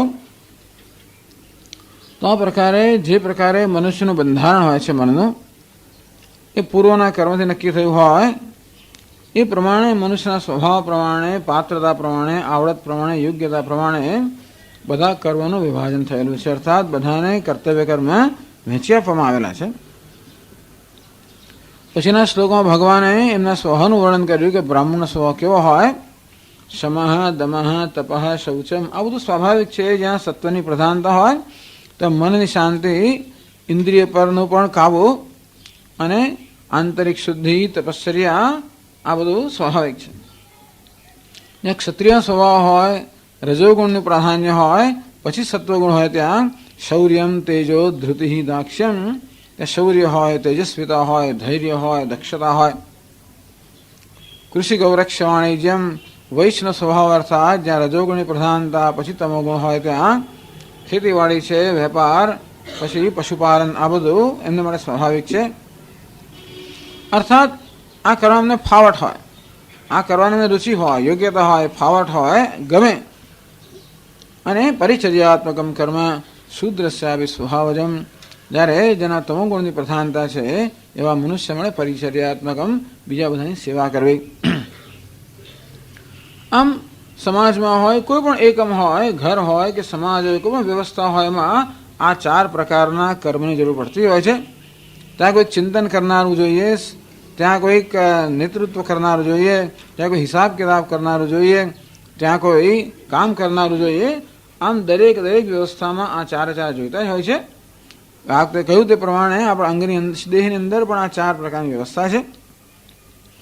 તો ભગવાન કહે છે કે આ રીતે સમાજના મનુષ્યો 4 પ્રકારના હોય છે એમને માટે એમના સ્વભાવને ધ્યાનમાં રાખીને જગત એટલે સ્વભાવ સમાજના કર્તવ્યની વહેંચણી આ પ્રકારે કરવામાં આવી છે। આપણે આગળ ઘણીવાર કહ્યું તે પ્રમાણે આ બધાની પાછળનો હેતુ મનુષ્યની આધ્યાત્મિક ઉન્નતિ સાધવાનો છે। એટલે જે સમાજમાં ધર્મનું પ્રાધાન્ય હોય જે સમાજમાં વિવેક હોય અને પ્રમાણમાં વૈરાગ્ય હોય અર્થાત જ્યાં આધ્યાત્મિક કે આંતરિક ઉન્નતિને મહત્વ આપવામાં આવતું હોય એ સમાજ માટે આ વ્યવસ્થા અત્યંત યોગ્ય છે। જે સમાજમાં કે જે કોઈ વ્યવસ્થામાં આંતરિક ઉન્નતિ કરતાં બહારના વસ્તુ બહારની સિદ્ધિઓને મહત્વ આપવામાં આવતું હોય જે અહંકારનું પ્રાધાન્ય હોય એટલે એ બધી વસ્તુ જેનું પ્રાધાન્ય હોય, તો એ સમાજમાં ધર્મનું પ્રમાણ વધુ હોય છે। એટલે જે સમાજમાં ધર્મનું પ્રાધાન્ય હોય એ સમાજમાં વિવેક હોય અને પ્રમાણમાં વૈરાગ્ય હોય એ સમાજ માટે આ વ્યવસ્થા અત્યંત યોગ્ય છે। જે સમાજમાં કે જે કોઈ વ્યવસ્થામાં આંતરિક ઉન્નતિ કરતાં બહારના વસ્તુ બહારની સિદ્ધિઓને મહત્વ આપવામાં આવતું હોય જે અહંકારનું પ્રાધાન્ય હોય એટલે એ બધી વસ્તુ જેનું પ્રાધાન્ય હોય તો પછી ભોગનું પ્રાધાન્ય હોય, અહંકારનું પ્રાધાન્ય હોય, આવું જો અર્થકામનું પ્રાધાન્ય હોય ત્યારે આ વ્યવસ્થા નથી ચાલતી. જો ત્યારે કોઈ વ્યવસ્થા ના ચાલે. એમાં તો કોઈ વ્યવસ્થા ચાલવી મુશ્કેલ છે.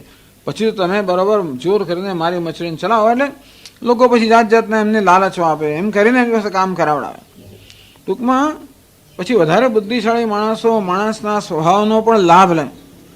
ટૂંકમાં માણસો જ્યારે સ્પર્ધાવાદી છે અને એ લોકોમાં અર્થકામનું મહત્વ છે એને સમજીને એનો ક્યાં ઉપયોગ કરવો એવું સમજનાર એનો મેનેજમેન્ટ. તો ચાલો આ માણસને વધારે આપીશું, વધારે કામ કરશે, નહીં તો નહીં કરે, મને એને વધારે આપો, લાલચ આપો, એને ભય દેખાડો, એમ કરીને લાલચથી ભય આ બધા સાધનોનો ઉપયોગ દ્વારા પછી લોકો પાસે કામ કરવામાં આવે, જુદી વાત છે. પણ તે આવી જાતના સંજોગોમાં આધ્યાત્મિક ઉન્નતિ શક્ય નથી. જ્યાં ભયથી, લાલચથી વગેરે કામ થતું હોય ત્યાં આધ્યાત્મિક ઉન્નતિ શક્ય નથી. તો કહ્યું તે પ્રમાણે આ વર્ણાશ્રમ વ્યવસ્થા ભલે અત્યારે હોય કે ન હોય, પરંતુ એની પાછળ જે પ્રકારની ભાવના છે કે વ્યવસ્થા, એનો અર્થ એ કે જ્યાં પરસ્પર વ્યવસ્થાના સભ્યો વચ્ચે પરસ્પર સ્પર્ધા ન હોય, પરંતુ એક સહકારની ભાવના હોય, એકબીજાને મદદરૂપ થવાની ભાવના હોય, એક સાથે ઉન્નતિ કરવાની ભાવના હોય, અને પોતાના અહંકારને સ્થાપિત કરવો, પોતાના મહત્વને સ્થાપિત કરવું, પોતાનો યશ પ્રાપ્ત કરો, આવી વસ્તુનું મહત્વ ના આપવામાં આવતું હોય.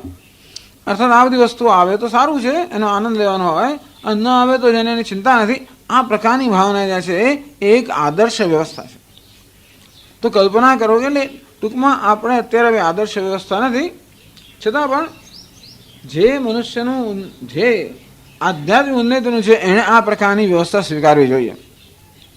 ટૂંકમાં જે કોઈ જગ્યાએ હું હોઉં તે ખરો, પરંતુ હું મારી આધ્યાત્મિક ઉન્નતિ ઈચ્છતો હોઉં કે મારું પોતાનું કલ્યાણ ઈચ્છતો હોઉં તો આ વર્ણાશ્રમ વ્યવસ્થામાં જે પ્રકારની ભાવના રહેલી છે કે સ્પર્ધા નહીં પરંતુ સહકાર, અર્થકામ નહીં પરંતુ ધર્મ, બાહ્ય સિદ્ધિઓ નહીં પરંતુ આંતરિક સિદ્ધિ, એ જે એવી જાતનું મૂલ્ય આપણું હોય તો એ પ્રકારનું મૂલ્ય, એ પ્રકારની ભાવના, એ પ્રકારની દ્રષ્ટિ આપણી આધ્યાત્મિક ઉન્નતિનું સાધન બની શકે. તો હવે પછી શંકરાચાર્ય મહારાજ સમજાવે છે કે આ જે કર્મનો વિભાગ કરવામાં આવ્યો દરેકના કર્તવ્યનો, એ કર્તવ્ય કર્મ આપણે કરીએ ત્યારે બે પ્રકારના ફળ પ્રાપ્ત થઈ શકે, અભ્યુદય અને નિશ્રેયસ. એટલે કે આ જે વ્યવસ્થા હતી એ ભૌતિક ઉન્નતિ માટે પણ એક આદર્શ વ્યવસ્થા હતી. એટલે જ્યાં આ પ્રકારે સહકારની ભાવના છે, જ્યાં પરસ્પર મદદરૂપ થવાની ભાવના છે, એ સમાજમાં એક પ્રકારની જે સંવાદિતા છે ત્યાં ભૌતિક સિદ્ધિ પણ પ્રાપ્ત થાય છે અને આંતરિક સિદ્ધિ પ્રાપ્ત થાય. અને ન હોય તો એકેય સિદ્ધિ પ્રાપ્ત ન થાય. પણ કહે છે કે આ બધા કર્મ જે છે ક્યાં તો ભૌતિક સિદ્ધિ માટે પણ કરી શકાય કે પછી આધ્યાત્મિક સિદ્ધિ માટે પણ કરી શકાય. તો પહેલા શંકરાચાર્ય મારે બતાવે છે કે આ બધા જે કર્મ છે, કર્તવ્ય કર્મ જેનું શાસ્ત્રમાં વિધાન કરવામાં આવ્યું છે, બ્રાહ્મણો યજેત, બ્રાહ્મણે આમ કરવું જોઈએ, ક્ષત્રિય પેલું કરવું જોઈએ, આ પ્રકારે જે કર્મનું શાસ્ત્રમાં વિધાન કરવામાં આવ્યું છે એ વિહિત કર્મનું આચરણ કરવામાં આવે તો એ દ્વારા મનુષ્યને ભૌતિક સિદ્ધિ પ્રાપ્ત થઈ શકે છે. તો 436મા પાનામાં છેલ્લા પેરેગ્રાફમાં કહે છે,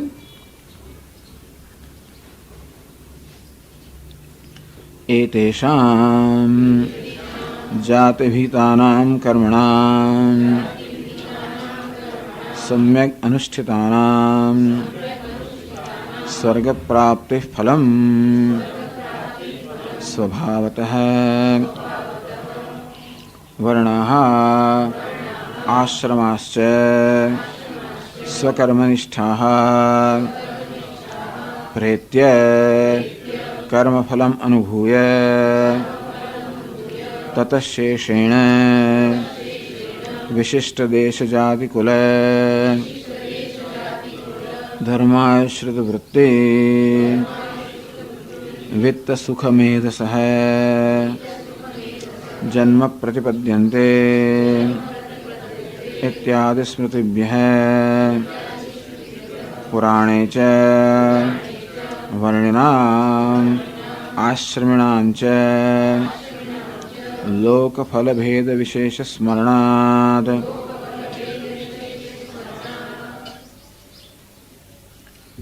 એતેષાં જાતિભીતાનાં કર્મણાં સમ્યક અનુષ્ઠિતાનાં.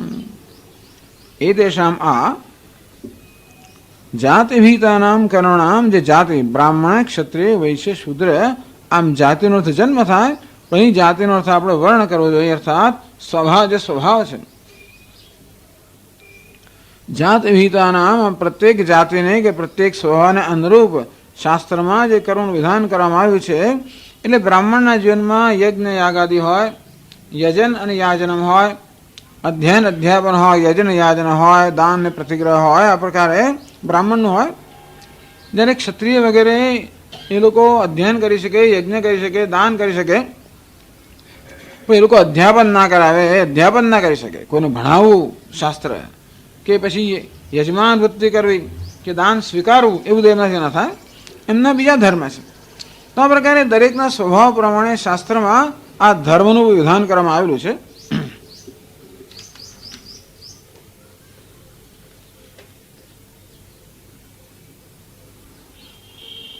ષટ કર્માણિ બ્રાહ્મણસ્ય અધ્યયનમ અધ્યાપનમ યજ્ઞો યાજનમ દાનમ પ્રતિગ્રહશ્ચૈતિ.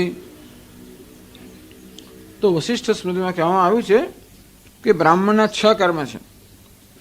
અધ્યયનમ એટલે અભ્યાસ કરો શાસ્ત્રનો, અધ્યાપનમ એટલે શીખવાડવું, યજ્ઞ યજ્ઞ કરવો, યાજનમ યજમાન વૃત્તિ કરવી, યજ્ઞ કરાવડાવવો, દાનમ દાન ગ્રહણ કરવું, પ્રતિગ્રહ એટલે દાન આપવું,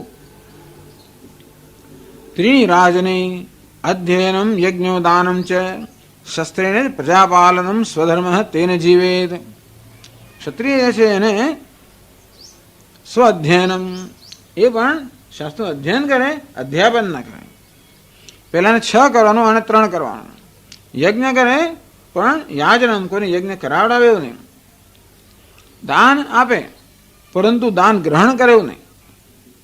શસ્ત્રેણ જ પ્રજાપાલન સ્વધર્મ, અને શસ્ત્રથી પ્રજાનું ધર્મનું પાલન કરવું આ ક્ષત્રિયનો ધર્મ છે. તેને જીવે એ રીતે એને જીવવું જોઈએ. એતાની એવ ત્રીણી વૈશ્યસ્ય, તો વૈશ્યમાં પણ આ 3 હોય. એ પણ અધ્યયન કરે, એ પણ યજ્ઞ કરે, એ પણ દાન કરે. ઉપરાંત કૃષિ વણિક પશુપાલ્યમ કુસીદમ છે, ખેતી કરે, વેપાર કરે, પશુપાલન કરે. કુસીદમ એટલે કે શું કહેવાય એને, હા એટલે પૈસા ધિરાણ પણ કરે, આ પણ કરી શકે. કુસીદમ ધિરાણ કરવું. તેષામ પરિચર્યા શૂદ્રસ્ય, આ 3 વર્ણની પરિચર્યા કરવી, સેવા કરવી એ શૂદ્રનો ધર્મ છે. આપસ્તંભ સ્તુતિમાં કહેલું છે સ્મૃતિમાં, ચત્વારો વર્ણ બ્રાહ્મણ ક્ષત્રિય વૈશ્ય શૂદ્રા તેષામ પૂર્વ જન્મતઃ શ્રેયાન સ્વકર્મ બ્રાહ્મણસ્ય અધ્યયન અધ્યાપનમ યજ્ઞયાજનમ દાનમ પ્રતિગ્રહણમ દાયાદ્યમ શિલોચ્છાદિ અન્યચ્ચ અપરિગૃહિતમ એતાનીવ ક્ષત્રિયસ્ય વગેરે વગેરે. ટૂંકમાં મનુ પણ કહ્યું છે, એ લગભગ એ જ વસ્તુ કહેવામાં આવી છે.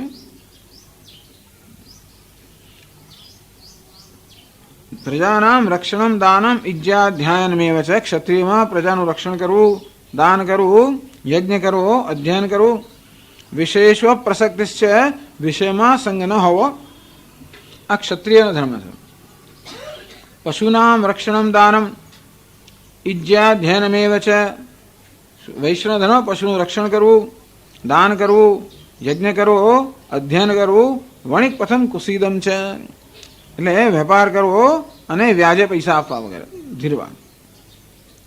અને એટલે આ પ્રકારે આ રીતે બધી વ્યવસ્થા સમાજમાં કરવામાં આવી છે. તો એટલે કહ્યું કે આ ભાષ્યમાં એ દેશામ જાત વિહિતાનામ કર્મણામ, એમની જાતિ પ્રમાણે સ્વભાવ પ્રમાણે જે કર્મનું વિધાન કરવામાં આવ્યું છે, સમ્યક અનુષ્ઠિતાનામ, એ કર્મ પણ સારી રીતે અનુષ્ઠાન કરવામાં આવે. એટલે આમાં સારી રીતનો અર્થ એ નહીં કે ભગવાનને અર્પણ કરવાની ભાવના નથી નહીં, પરંતુ ધર્મની ભાવના, કર્તવ્યની ભાવના સારી રીતે કરવામાં આવે, જવાબદારીપૂર્વક કરવામાં આવે એ રીતે. સમાચાર સમ્યક આચર, સારી રીતે તારું કર્મ કર. જે કંઈ કર્મ કરે એ કર્મને તું તારું પોતાનું હંમેશા આત્માને રેડીને, પોતાની જાતને રેડીને તું કર્મ કર, જવાબદારીપૂર્વક કર્મ કર. એ કર્મ કરવા માટે જે આવડત જોઈએ, કુશળતા જોઈએ પ્રાપ્ત કર અને પછી સારી રીતે કર્મ કર, પ્રેમથી કર્મ કર. સ્વર્ગ પ્રાપ્તિ ફલમ સ્વભાવતઃ. તો સ્વભાવતઃ આ માણસ પોતાના સ્વભાવને અનુસરીને કર્મ કરે તો મોક્ષની ઈચ્છા ન જન્મે, સુખની ઈચ્છા હોય અને માટે સ્વર્ગ પ્રાપ્તિ, સ્વર્ગની પ્રાપ્તિ થાય.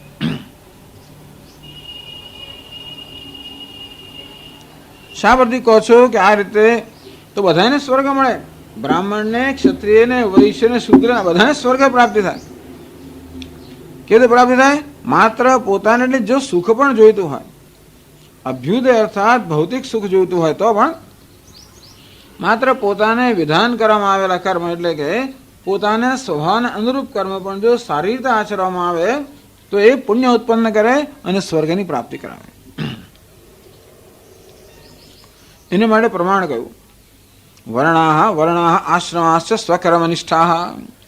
ટૂંકમાં 4 વર્ણના સભ્યો અને બ્રહ્મચર્ય વગેરે 4 આશ્રમના વર્ણિના આશ્રમી સ્વકર્મનિષ્ઠા, પોતાના વર્ણાશ્રમ પ્રમાણે જે પોતાનું કર્તવ્ય છે એને નિષ્ઠાપૂર્વક જ્યારે એનું પાલન કરવામાં આવે, પ્રેત્ય જ્યારે મૃત્યુ થાય પછી કર્મફલમ અનુભવે, તેમને સ્વર્ગની પ્રાપ્તિ થાય એનો એ અનુભવ કરીને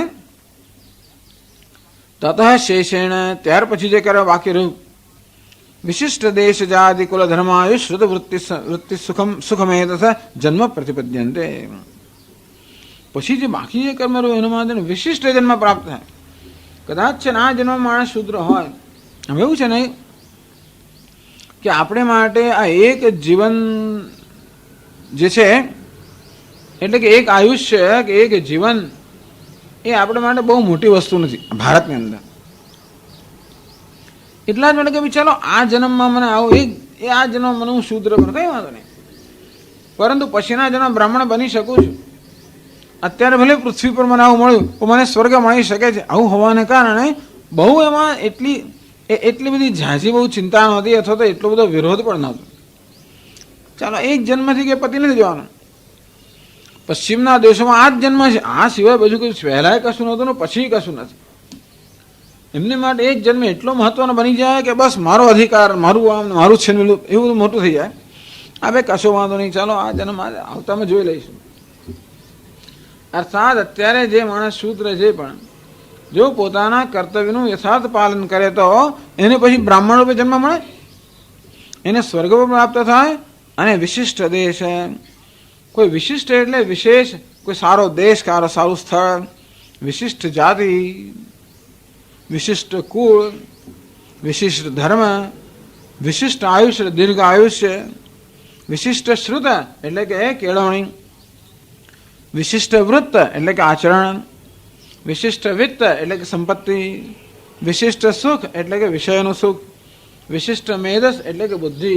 આ બધું એટલે મર્યા પછી પોતાના પુણ્યકર્મના પરિણામે સ્વર્ગ તો ભોગવે અને બાકી જે કર્મ રહે એના પરિણામે એના આવી રીતે વિશિષ્ટ સ્થળે, વિશિષ્ટ કુટુંબમાં, વિશિષ્ટ કુળમાં આને જન્મ પ્રાપ્ત થાય, જ્યાં એ વિશેષ પ્રકારનું અધ્યયન પ્રાપ્ત કરે, સુખ પ્રાપ્ત કરે, બુદ્ધિ પ્રાપ્ત કરે, આ બધું થાય. જન્મ પ્રતિપદ્યંતે, આ પ્રકારનો જન્મ એમને પ્રાપ્ત થાય. એટલે એક જ જન્મ લઈને જે આટલો બધો ઉહાપોહ કરવામાં આવ્યો છે એવો ભારતના લોકોને એટલી બધી ચિંતા નહોતી. હવે છે પણ તે વખતે શું છે, કંઈ નહીં, ચાલો કર્મ પ્રમાણે મને મળ્યું છે. એટલે ભૂતકાળના કર્મને કારણે મારું વર્તમાન આ પ્રકારનું હોય તો વર્તમાનમાં હું શ્રેષ્ઠ કર્મ કરીને મારા ભવિષ્યનું ઘડતર કરી શકું છું. આમ ભવિષ્યમાં પરલોકમાં બધા લોકોની નજર હોવાને કારણે ત્યાં સુધી કે આ લોક કરતાં પરલોક મહત્વનો હોય. શાસ્ત્રના વિહિત કર્મ કરવા એટલે પરલોકને સુધારવા, મારા મૃત્યુને સુધારવું. અહીં તો 5, 50, 100 વર્ષ જીવીએ પણ ત્યાં તો હજારો વર્ષનું તમને સ્વર્ગમાં સ્થાન મળે. એટલે લોકોને આ જન્મ કરતાં પણ પુનર્જન્મ કે પરલોક બહુ મહત્વનો હતો. મારું મૃત્યુ ના બગડે, મારું આમ ના થાય, મૃત્યુ સુધરે તો મને સદગતિ પ્રાપ્ત થાય.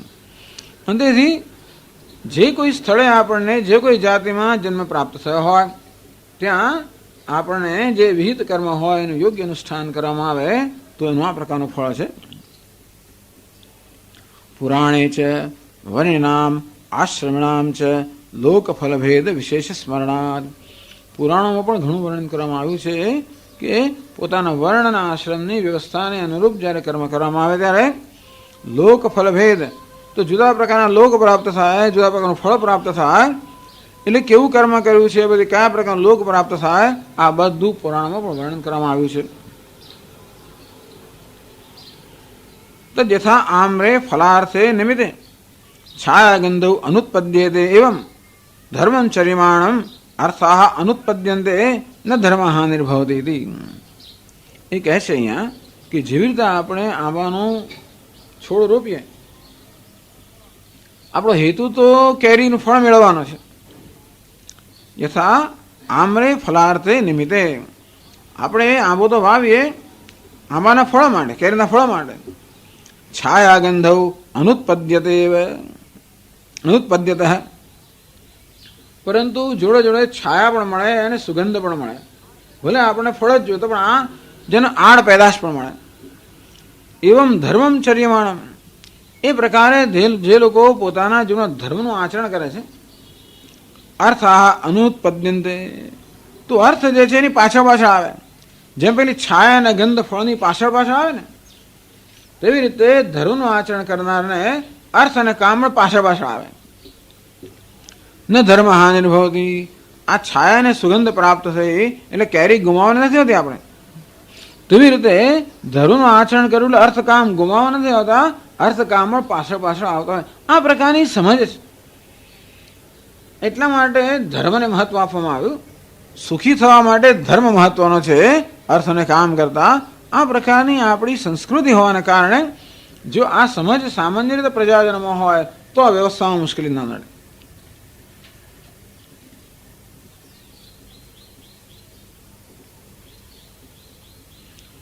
યસ્તુ સમ્યક કરોત્યેવં ગૃહસ્થ પરમં વિધિમ તદ્વર્ણબંધ મુક્તોસૌ લોકાન આપનોત્યનુત્તમા.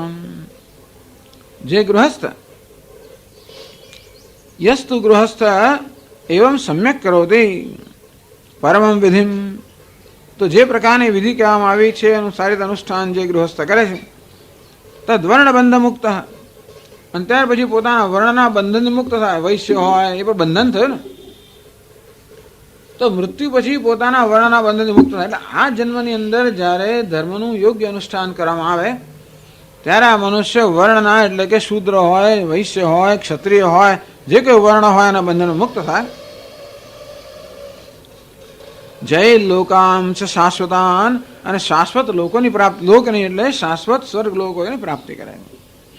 ટૂંકમાં એ બધી પ્રાપ્તિમાં કોઈ જાતિ વગેરે કોઈ એને માટે કોઈ નડતરરૂપ નથી થતા. અગત્યની વસ્તુ છે ધર્મ. ધર્મને કારણે સ્વર્ગ એટલે કે સુખ પ્રાપ્ત થાય. એટલે માણસે સુખી થવા આપણે અમુક જ કર્મ કરવું જોઈએ કે અમુક જ જગ્યાએ જન્મ લેવો જોઈએ. એના કરતાં આપણી સંસ્કૃતિમાં આવી માન્યતા છે કે અમુક રીતે આચરણ કરવું જોઈએ અને તો સુખ પ્રાપ્ત થાય. યસ્ત્વેતામ નિયતશ્ચર્યામ વાનપ્રસ્થશ્ચરેન મુનિ, આ તો ગૃહસ્થની વાત થઈ. વાનપ્રસ્થનું શું?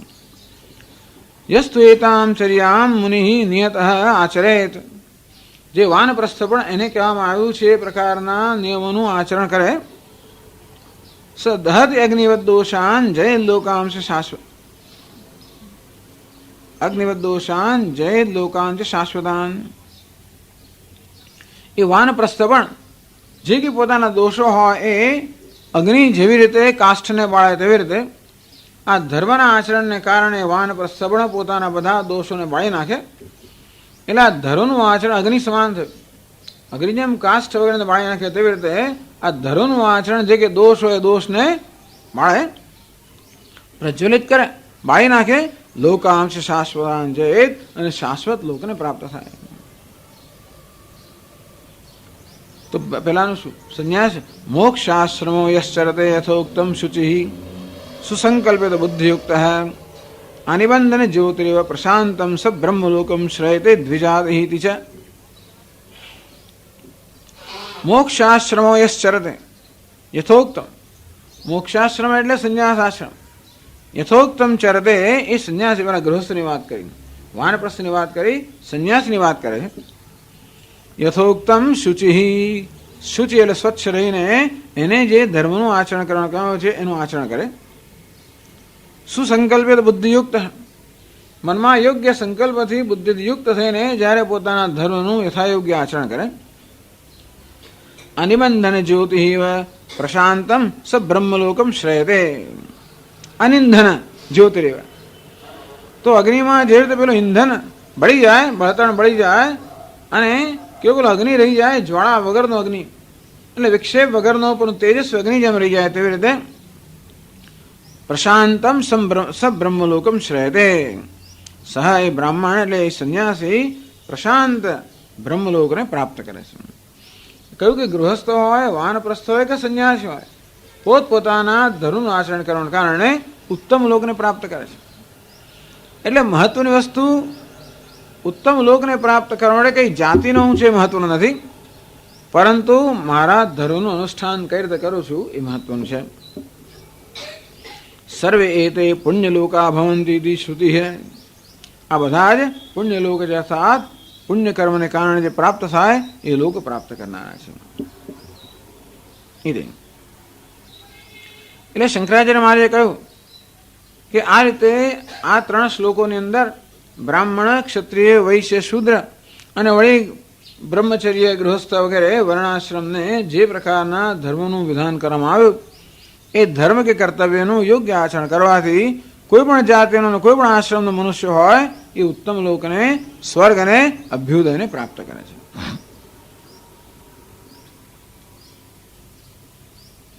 આ તો સુખની ઈચ્છાથી કરવામાં આવે તો આવું થાય. યદિ પુનઃ મોક્ષ અપેક્ષા ઉક્તાની કર્મ અનુષ્ઠીયરન. 5 બ્રાહ્મણ, ક્ષત્રિય જે કોઈ હોય, શૂદ્ર પણ હોય, એ મોક્ષની ઈચ્છા રાખીને પોતાના ધર્મનું અનુષ્ઠાન કરતો શું થાય? સ્વર્ગની ઈચ્છા રાખીને કે સુખની ઈચ્છાથી કરતા આવું સ્વર્ગ પ્રાપ્ત થાય. પણ એનો જ માણસ મોક્ષની ઈચ્છા રાખીને કરતા શું થાય? તથા મોક્ષ ફલત્વમ તેષામ સેત્સ્યતિ, તો લોકોને મોક્ષ ફળ પણ પ્રાપ્ત થાય. અર્થાત પ્રત્યેક જાતિનો મનુષ્ય મોક્ષનો અધિકારી છે, સ્વર્ગનો પણ અધિકારી છે અને મોક્ષનો પણ અધિકારી છે. હા, આ પૃથ્વીલોક પર એ બધા કર્મનો અધિકારી નથી. પૃથ્વીલોક પર એના સ્વભાવ પ્રમાણે જે કર્મ એને માટે યોગ્ય છે એનો અધિકારી બને. ગુણકર્મ વિભાગશ ચાતુર્વર્ણ્ય મયા સૃષ્ટમ ગુણકર્મ વિભાગશ. તેમના ગુણ પ્રમાણે કર્મનો વિભાગ કરવામાં આવે, બરોબર છે. પણ સ્વર્ગમાં કોઈ વિભાગ નથી, ફળમાં કોઈ વિભાગ નથી. કર્મમાં વિભાગ છે, કર્મ ફળમાં વિભાગ નથી. મહત્વની વસ્તુ છે. કારણ કે કર્મનું ફળ કર્મથી નક્કી થતું નથી. કર્મનું ફળ પણ 2 પ્રકારનું હોય, એક ભૌતિક અને એક આધ્યાત્મિક. તો જરૂર જે શૂદ્ર હોય એનું ભૌતિક ફળ જુદા પ્રકારનું હોય, વૈશ્યનું જુદા પ્રકારનું હોય, પરંતુ એ બધાને એક સમાન આધ્યાત્મિક ફળ પ્રાપ્ત થઈ શકે. એ સર્વને સમાન રીતે સ્વર્ગ વગેરે લોક પ્રાપ્ત થઈ શકે. આવી આપણા શાસ્ત્રોની દ્રષ્ટિ છે. હવે આજકાલ તો આ વસ્તુ માટે બહુ સખત ટીકા કરવામાં આવી કે જો તમે આ વર્ણાશ્રમ વ્યવસ્થાએ કેટલા લોકોને પોતાના હકથી વંચિત રાખે. વાત સાચી છે. ધર્મને બદલે અર્થકામ જ્યારે જો મહત્વનો બની જાય એટલે ધર્મને મારો અધિકાર સમજતો તો આ વ્યવસ્થા બધાને અધિકાર આપે છે. અર્થકામને મારો અધિકાર સમજતો તો આ વ્યવસ્થા બધાને સરખા અર્થકામનો અધિકાર નથી આપતી. એ વાત સાચી છે. કારણ કે અર્થકામ તો તમે કયું કર્મ કરો જેના પર આધારિત છે. તો જો ક્ષત્રિય છે એ એવું કર્મ કરે કે એને અર્થકામ વધારે પ્રાપ્ત થવાનું, બ્રાહ્મણને પ્રાપ્ત નહીં થવાના. તો હંમેશા ક્ષત્રિયને સત્તા પ્રતિષ્ઠા પ્રાપ્ત થાય, વૈશ્યને અર્થ એટલે ધન સંપત્તિ પ્રાપ્ત થાય, એવું બ્રાહ્મણને પ્રાપ્ત ના થાય. બ્રાહ્મણ બિચારા દરિદ્ર જ હોય હંમેશા. સાચો બ્રાહ્મણ હોય દરિદ્ર, બ્રાહ્મણ એ દરિદ્ર. એકવાર એક જગ્યાએ ભિક્ષા માટે ગયેલા અમદાવાદ. મેં કહ્યું સ્વામીજી મારા સાથે લઈ ગયેલા કે આ તો બ્રાહ્મણનું ઘર છે, કારણ કે ત્યાં જે વ્યવસ્થા બધી હતી એ પરથી આપણે એટલે બરાબર વ્યવસ્થા ન થઈ શકે. ધારો કે બીજે થતું એવી હું આ તો આપણે બ્રાહ્મણને ઘરે જઈએ છીએ એટલે બહુ ધનવાન નથી કે બ્રાહ્મણ એટલે જ દરિદ્ર.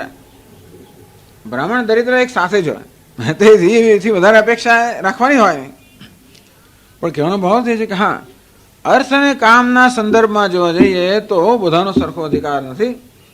ધર્મમાં બધાનો સરખો અધિકાર છે, પરલોકમાં બધાનો સરખો અધિકાર છે, મોક્ષમાં બધાનો સરખો અધિકાર છે. તો જ્યાં ધર્મને, પરલોકને, મોક્ષને જે સમાજમાં મહત્વ આપવામાં આવતું હોય એ સમાજની આની ચિંતા નથી. પણ જે સમાજમાં માત્ર અયમ લોક નાસ્તિ પરૈતિ માની, આ લોક સિવાય બીજો કોઈ લોક જ નથી, અર્થ કામ સિવાય બીજો કોઈ પુરુષાર્થ નથી, એવી જાતની જ્યાં માન્યતા આ દુનિયામાં અત્યારે છે, ત્યાં આ વ્યવસ્થા કોઈ રીતે ઉપયોગી ન થાય અથવા તો અસરકારક ન બને એટલું જ નહીં, પરંતુ જરૂર એ અન્યાયનું સાધન બની શકે. પણ આના જ કર્મ કે આનું આ જ કર્તવ્ય મોક્ષને ધ્યાનમાં રાખીને કરવામાં આવે. મોક્ષ અપેક્ષા ઉક્તાની કર્માણી અનુષ્ઠીયરન્ન તથા મોક્ષ ફલત્વમ તેષામ સિદ્ધ્યતે. તો આ કર્મ આપણને મોક્ષ પ્રાપ્ત કરાવી શકે કઈ રીતે એ સમજાવે છે. આગળ કહે છે ભાષ્યમાં, કારણાંતરાત ઇદમ વક્ષ્યમાણમ ફલમ. કારણાંતરાત એટલે બીજા કારણથી, યન મોક્ષ અપેક્ષા તેષામ અનુષ્ઠાન, અભ્યુદયની કે ભૌતિક સિદ્ધિની અપેક્ષાથી અનુષ્ઠાન કરવામાં આવે તો સ્વર્ગ પ્રાપ્ત થાય, પરંતુ મોક્ષની અપેક્ષાથી અનુષ્ઠાન કરવામાં આવે તો એનું ફળ વક્ષ્યમાણમ, હવે ભગવાન જે કહે છે એ પ્રકારનું ફળ પ્રાપ્ત થાય. નહીતર કોઈને એમ કે મોક્ષોપાયેષુ સમાધિષુ સાત્વિકેષુ બ્રાહ્મણ ધર્મેષુ ક્ષત્રિયાદીનામ અનધિકારાત બ્રાહ્મણાનામ એવ મોક્ષ ન ક્ષત્રિયાદીનામ. કોઈને એમ કે તમે જે પ્રકારે વર્ણન કરો છો એ રીતે જોવા જઈએ તો બ્રાહ્મણ સિવાય બીજા કોઈને મોક્ષ મળી ના શકે. આપણે કહ્યું બ્રાહ્મણનો ધર્મ છે શમઃ દમઃ તપઃ શૌચમ. તો મોક્ષ પ્રાપ્ત કરવા માટે એટલે જ્ઞાન પ્રાપ્ત કરવા માટે આ ધર્મ જોઈએ. અને આ પ્રકારનો ધર્મ એટલે મનની સ્થિતિ જો માત્ર બ્રાહ્મણે જ પ્રાપ્ત થતી હોય તો બ્રાહ્મણ સિવાય બીજા કોઈને મોક્ષ પ્રાપ્ત જ ના થઈ શકે. તો ભગવાન કે નહીં, ભલે મનુષ્ય જન્મથી ક્ષત્રિય હોય કે વૈશ્ય હોય પણ સ્વભાવથી બ્રાહ્મણ બની શકે છે. એક વસ્તુ પણ છે, દરેક મનુષ્યને સ્વભાવથી બ્રાહ્મણ બનવાની અનુકૂળતા છે, સ્વતંત્રતા છે. અને વર્ણાશ્રમ ધર્મનો કે વર્ણાશ્રમ વ્યવસ્થાનો હેતુ પણ એ કે દરેક મનુષ્ય પોતાના ધર્મનું આચરણ કરતા કરતા માનસિક રીતે બ્રાહ્મણ બની શકે. જન્મથી વૈશ્ય અને કર્મથી બ્રાહ્મણ. કર્મથી એટલે કે સ્વભાવથી બ્રાહ્મણ. આમ એટલે આ રીતે પોતાના સ્વભાવમાં પરિવર્તન કરવું અને પોતાના સ્વભાવને બ્રાહ્મણનો સ્વભાવ બનાવવો, સાત્વિક બનાવવો, એ જ ખરેખર આ કર્મયોગનો હેતુ છે. તો જ યોગની ભાવનાથી માણસ કર્મ કરી શકે જ્યારે એનાથી મળતા ભૌતિક ફળમાં આપણને આસક્તિ ન હોય. કર્મણ્યવાધિકારસ્તે મા ફલેષુ કદાચન. ભગવાન જ્યારે એમ કે કર્મફળમાં તું આસક્તિ ન રાખીશ, એનો અર્થ એ થયો કે કર્મથી મળતા ભૌતિક ફળમાં તું આસક્તિ ન રાખીશ. અંતો પછી કર્મથી મળતું આધ્યાત્મિક ફળ તને મળશે જ. એટલે ભગવાન કહે છે હું તને ખાતરી આપું છું કે તું તારું કર્તવ્ય કર્મ યોગ્ય રીતે બજાવીશ તો તને જે આધ્યાત્મિક ફળ છે મળવાનું જ છે. નેહાભિકર્મ નાશોસ્તિ પ્રત્યવાયો ન વિદ્યતે. અહીં કોઈ અભિક્રમનો નાશ નથી કે પ્રત્યવાય પણ નથી. હા, જે ભૌતિક ફળ મળવાનું છે એમાં આસક્તિ ન રાખે, તો એમાં આસક્તિ રાખે તો આધ્યાત્મિક ફળથી વંચિત થઈ જાય. એટલે ભગવાને કહ્યું ન કર્મફળ હેતુર્ભુઃ નામાસ્તે માસ્તે સંગોસ્ત્વ કર્મણી. તું કર્મફળ એટલે કે આ ભૌતિક કર્મફળનો હેતુ ના બનીશ, ભૌતિક કર્મફળને ધ્યાનમાં રાખીને કર્મ ના કરીશ, અને ભૌતિક ફળ નથી મળતું માટે હું કર્મ નહીં કરું એમ પણ ના કરીશ, પરંતુ ધર્મને કે આધ્યાત્મિક ઉન્નતિને ધ્યાનમાં રાખીને તારું કર્મ કર. એટલે ભગવાન એ કહેવા માંગે છે કે કેવી રીતે દરેક મનુષ્ય મોક્ષનો અધિકારી બની શકે. એ 45મા શ્લોકમાં કહે છે, સ્વે સ્વે કર્મણ્યભિરતઃ સંસિદ્ધિમ લભતે નરઃ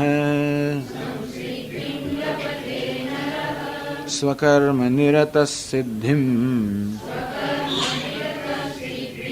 યથા વિંદતિ તચ્છૃણુ.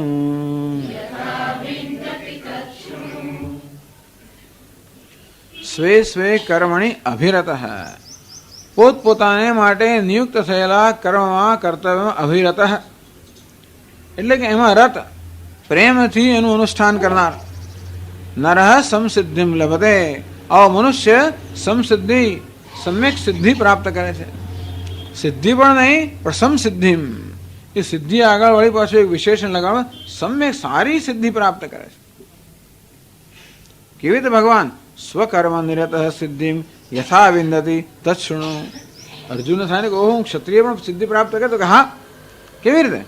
તો કે પોતાના કર્મમાં રત એને મનુષ્ય જે રીતે સિદ્ધિ પ્રાપ્ત કરે છે એ પ્રકાર તું મારી પાસે સાંભળ. ભાષ્યમાં સમજાવે છે.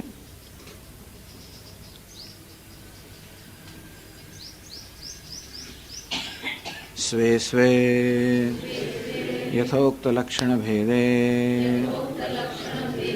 કર્મણિ અભિરતઃ તત્પરઃ સંસિદ્ધિમ સ્વકર્મ અનુષ્ઠાનાદ અશુદ્ધિક્ષયે સતિ કાયેન્દ્રિયાણાં જ્ઞાનનિષ્ઠા યોગ્યતા લક્ષણાં સંસિદ્ધિમ લભતે પ્રાપ્નોતિ નરઃ અધિકૃતઃ પુરુષઃ.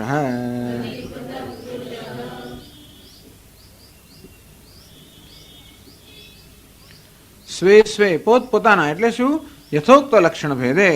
જેમ બ્રાહ્મણના, ક્ષત્રિયના, વૈશ્યના, શૂદ્રના દરેકના જે કર્મ કહેવામાં આવ્યા, તો જે જુદા જુદા લક્ષણ જે કર્મના કહેવામાં આવ્યા કે સ્વભાવને કહેવામાં આવ્યા, એ પ્રકારે કર્મણી અભિરત. આમ પોતપોતાના સ્વભાવના અનુરૂપ જે કર્મ છે એમાં અભિરત તત્પર એને નિષ્ઠાપૂર્વક આચરણ કરનાર છે. સંસિદ્ધિમ સ્વકર્મ અનુષ્ઠાનાદ અશુદ્ધિક્ષય સતી. આ રીતે પોતાના કર્મ અનુષ્ઠાન કરવાને કારણે મનની અશુદ્ધિનો ક્ષય થાય. કેવી રીતે? પોતાના કર્તવ્યનું અનુષ્ઠાન કરવાથી અશુદ્ધિનો ક્ષય કેમ થાય? અશુદ્ધિ એટલે જ આ પ્રકારની હંમેશા અર્થકામની ઈચ્છાઓ, અશુદ્ધિ એટલે રાગદ્વેષ, અશુદ્ધિ એટલે આવું સ્વાર્થ સંકુચિતતા હોય જ બધાને. દરેકને લઈને જ જન્મી છે. એમાં અર્થાત આપણામાં અશુદ્ધિ હોય એમાં આપણે કંઈ કરી ના શકીએ. પૂર્વના કર્મને પ્રમાણે આપણે પ્રાપ્ત થયું છે. આપણે આટલું જ કરવાનું કે કેવી રીતે એ અશુદ્ધિઓ ધીમે ધીમે દૂર થાય એવો પ્રયત્ન કરવાનો. એ પ્રકારનું જીવન જીવવી જેથી એ અશુદ્ધિનો ક્ષય કરનારું આપણું જીવન બને. તો ભગવાન કહે છે કે કર્મ એટલે પોતાને ભાગે આવતી જે ફરજ છે એ ફરજને યોગ્ય રીતે બજાવવામાં આવે તો એ અશુદ્ધિનો ક્ષય કરનારી નીવડે, રાગદ્વેષનો ક્ષય કરનારી નીવડે. એટલે આપણામાં જેટલે ઊંચે એવો રાજસ સ્વભાવ હોય કે ભોગ બુદ્ધિ હોય, તમસ સ્વભાવ હોય તો કે નિષ્ક્રિયતા હોય, આળસ હોય, એવું હોય. દરેકને આકર્ષણ હોય, દરેકને પ્રલોભનો હોય, દરેકને વળી પાછું કંઈક આળસ હોય, પ્રમાદ હોય, નથી કરવું, આવી જાતની વૃત્તિઓ હોય છે. પણ ધર્મનું પાલન કરવું હોય તો ચાલે જ નહીં ને. તમારે સવારે સંધ્યાવંદન કરવાનું. જો પોતાના કર્મ રત રહ્યા હોઈએ તો ઉઠવું જ પડે. સૂર્યોદય પહેલાં કરવું જ પડે, સૂર્યાસ્ત પહેલાં કરવું પડે, મધ્યાહનમાં આમ કરવું પડે, જમતા પહેલાં આમ કરવું પડે, જમીન આમ કરવું પડે, સ્નાન તો કે આટલી વાર કરવું પડે, ચાલે જ નહીં. એટલે સ્વકર્મણી અભિરત. જો પોતાનો કર્મ એટલે કે ધર્મને માણસ વરેલો હોય તો એ ધર્મ એની પાસે આ બધું કરાવે ને તેથી પોતાના સ્વભાવને એ તાવે થઈ શકે જ નહીં. એનો સ્વભાવ એને ગમે તે કે ખાઈ લે તો કે નહીં આટલું કર્યા વગર ના થાય, આમ પૂજા કર્યા વગર આમ ના થાય, પેલું કર્યા વગર આમ. તો લોકો કહે ને સવારે ના, હું હમણાં નાસ્તો નહીં કરું, હજી મારી સવારની પૂજા થઈ નથી, હું આમ નહીં કરું, હજી પેલું થયું નથી, હું અત્યારે નહીં ખાઉં, મારો આટલો પાઠ થયો નથી, હું આમ ના કરું, આજુ તો આવો દિવસ છે, આ જગ્યા વગેરે. અત્યારે નહીં જવું કેમ? પ્રદોષ છે, પેલું નહીં કરું, આ ગયા છે, શું છે તો કે ફલાણું છે, ગ્રહણ છે. અને આવું હોવાને કારણે આ બધા ધર્મનું પાલન કરવું હોય તો આપણે સ્વાભાવિક ચાલો કરી નાખો, થોડું જરા છૂટ લઈ લો, પણ આ ધર્મ છૂટ લેવા જ ના દે. જરા બળજબરી ખરી, ધર્મનો હંમેશા બળજબરી રહેલી જ છે, એક પ્રકારનું દમન રહેલું જ છે. એટલે કે આપણી સ્વાભાવિક વૃત્તિનું દમન રહેલું જ છે. પણ જો આપણે વિવેકપૂર્વક કરીએ તો, વિવેકપૂર્વક આપણે કરીએ તો આપણને દમન ના લાગે, તો આપણે શિસ્ત. આ દમન ને શિસ્તમાં બહુ ઝાઝો તફાવત નથી. વિવેક વગર કરવામાં આવે તેને દમન કહેવાય, એટલે કચડવું, પોતાની લાગણીને કચડવી. જો વિવેક વગર કરવામાં આવે અને વિવેકપૂર્વક કહેવામાં આવે તો એ જ વસ્તુને શિસ્ત કહેવાય, આત્મસંયમ કહેવાય. મોટે ભાગે વિવેકપૂર્વક થતું નથી, માટે મોટા ભાગે આ ધર્મનું આચરણ લાગણીને કચડવાનું જ કારણ બનતું હોય છે. એ જુદી છે. એટલા જ માટે વર્ષો સુધી ફરજ બજાવે છતાં લોકોના સ્વભાવમાં એવું જે વિકાસ થવો જોઈએ ને, જે ખરેખર ફ્લાવરિંગ, જે આપણો સ્વભાવ જે છે પુષ્પની જેમ ખીલવો જોઈએ. પુષ્પ જો પ્રસન્ન હોય, સુગંધીદાર હોય, સુગંધીદાર ને પ્રસન્ન સ્વભાવ બને, એ આ ધર્મનો હેતુ છે, પણ નથી થતો. ધર્મ આપણી પાસે આપણી બધી સ્વાભાવિક લાગણીઓ જે છે એ લાગણીનો નિયંત્રણ કરવાની અપેક્ષા રાખે જ છે, અને આપણને એનું એટલું મૂલ્ય ના હોય તો એ લાગણી કચડવાનું સાધન બને. એટલે મોટે ભાગે શું થાય છે કે પોતાની ફરજનું પાલન કરવામાં પોતાની લાગણી કચડાતી હોય છે.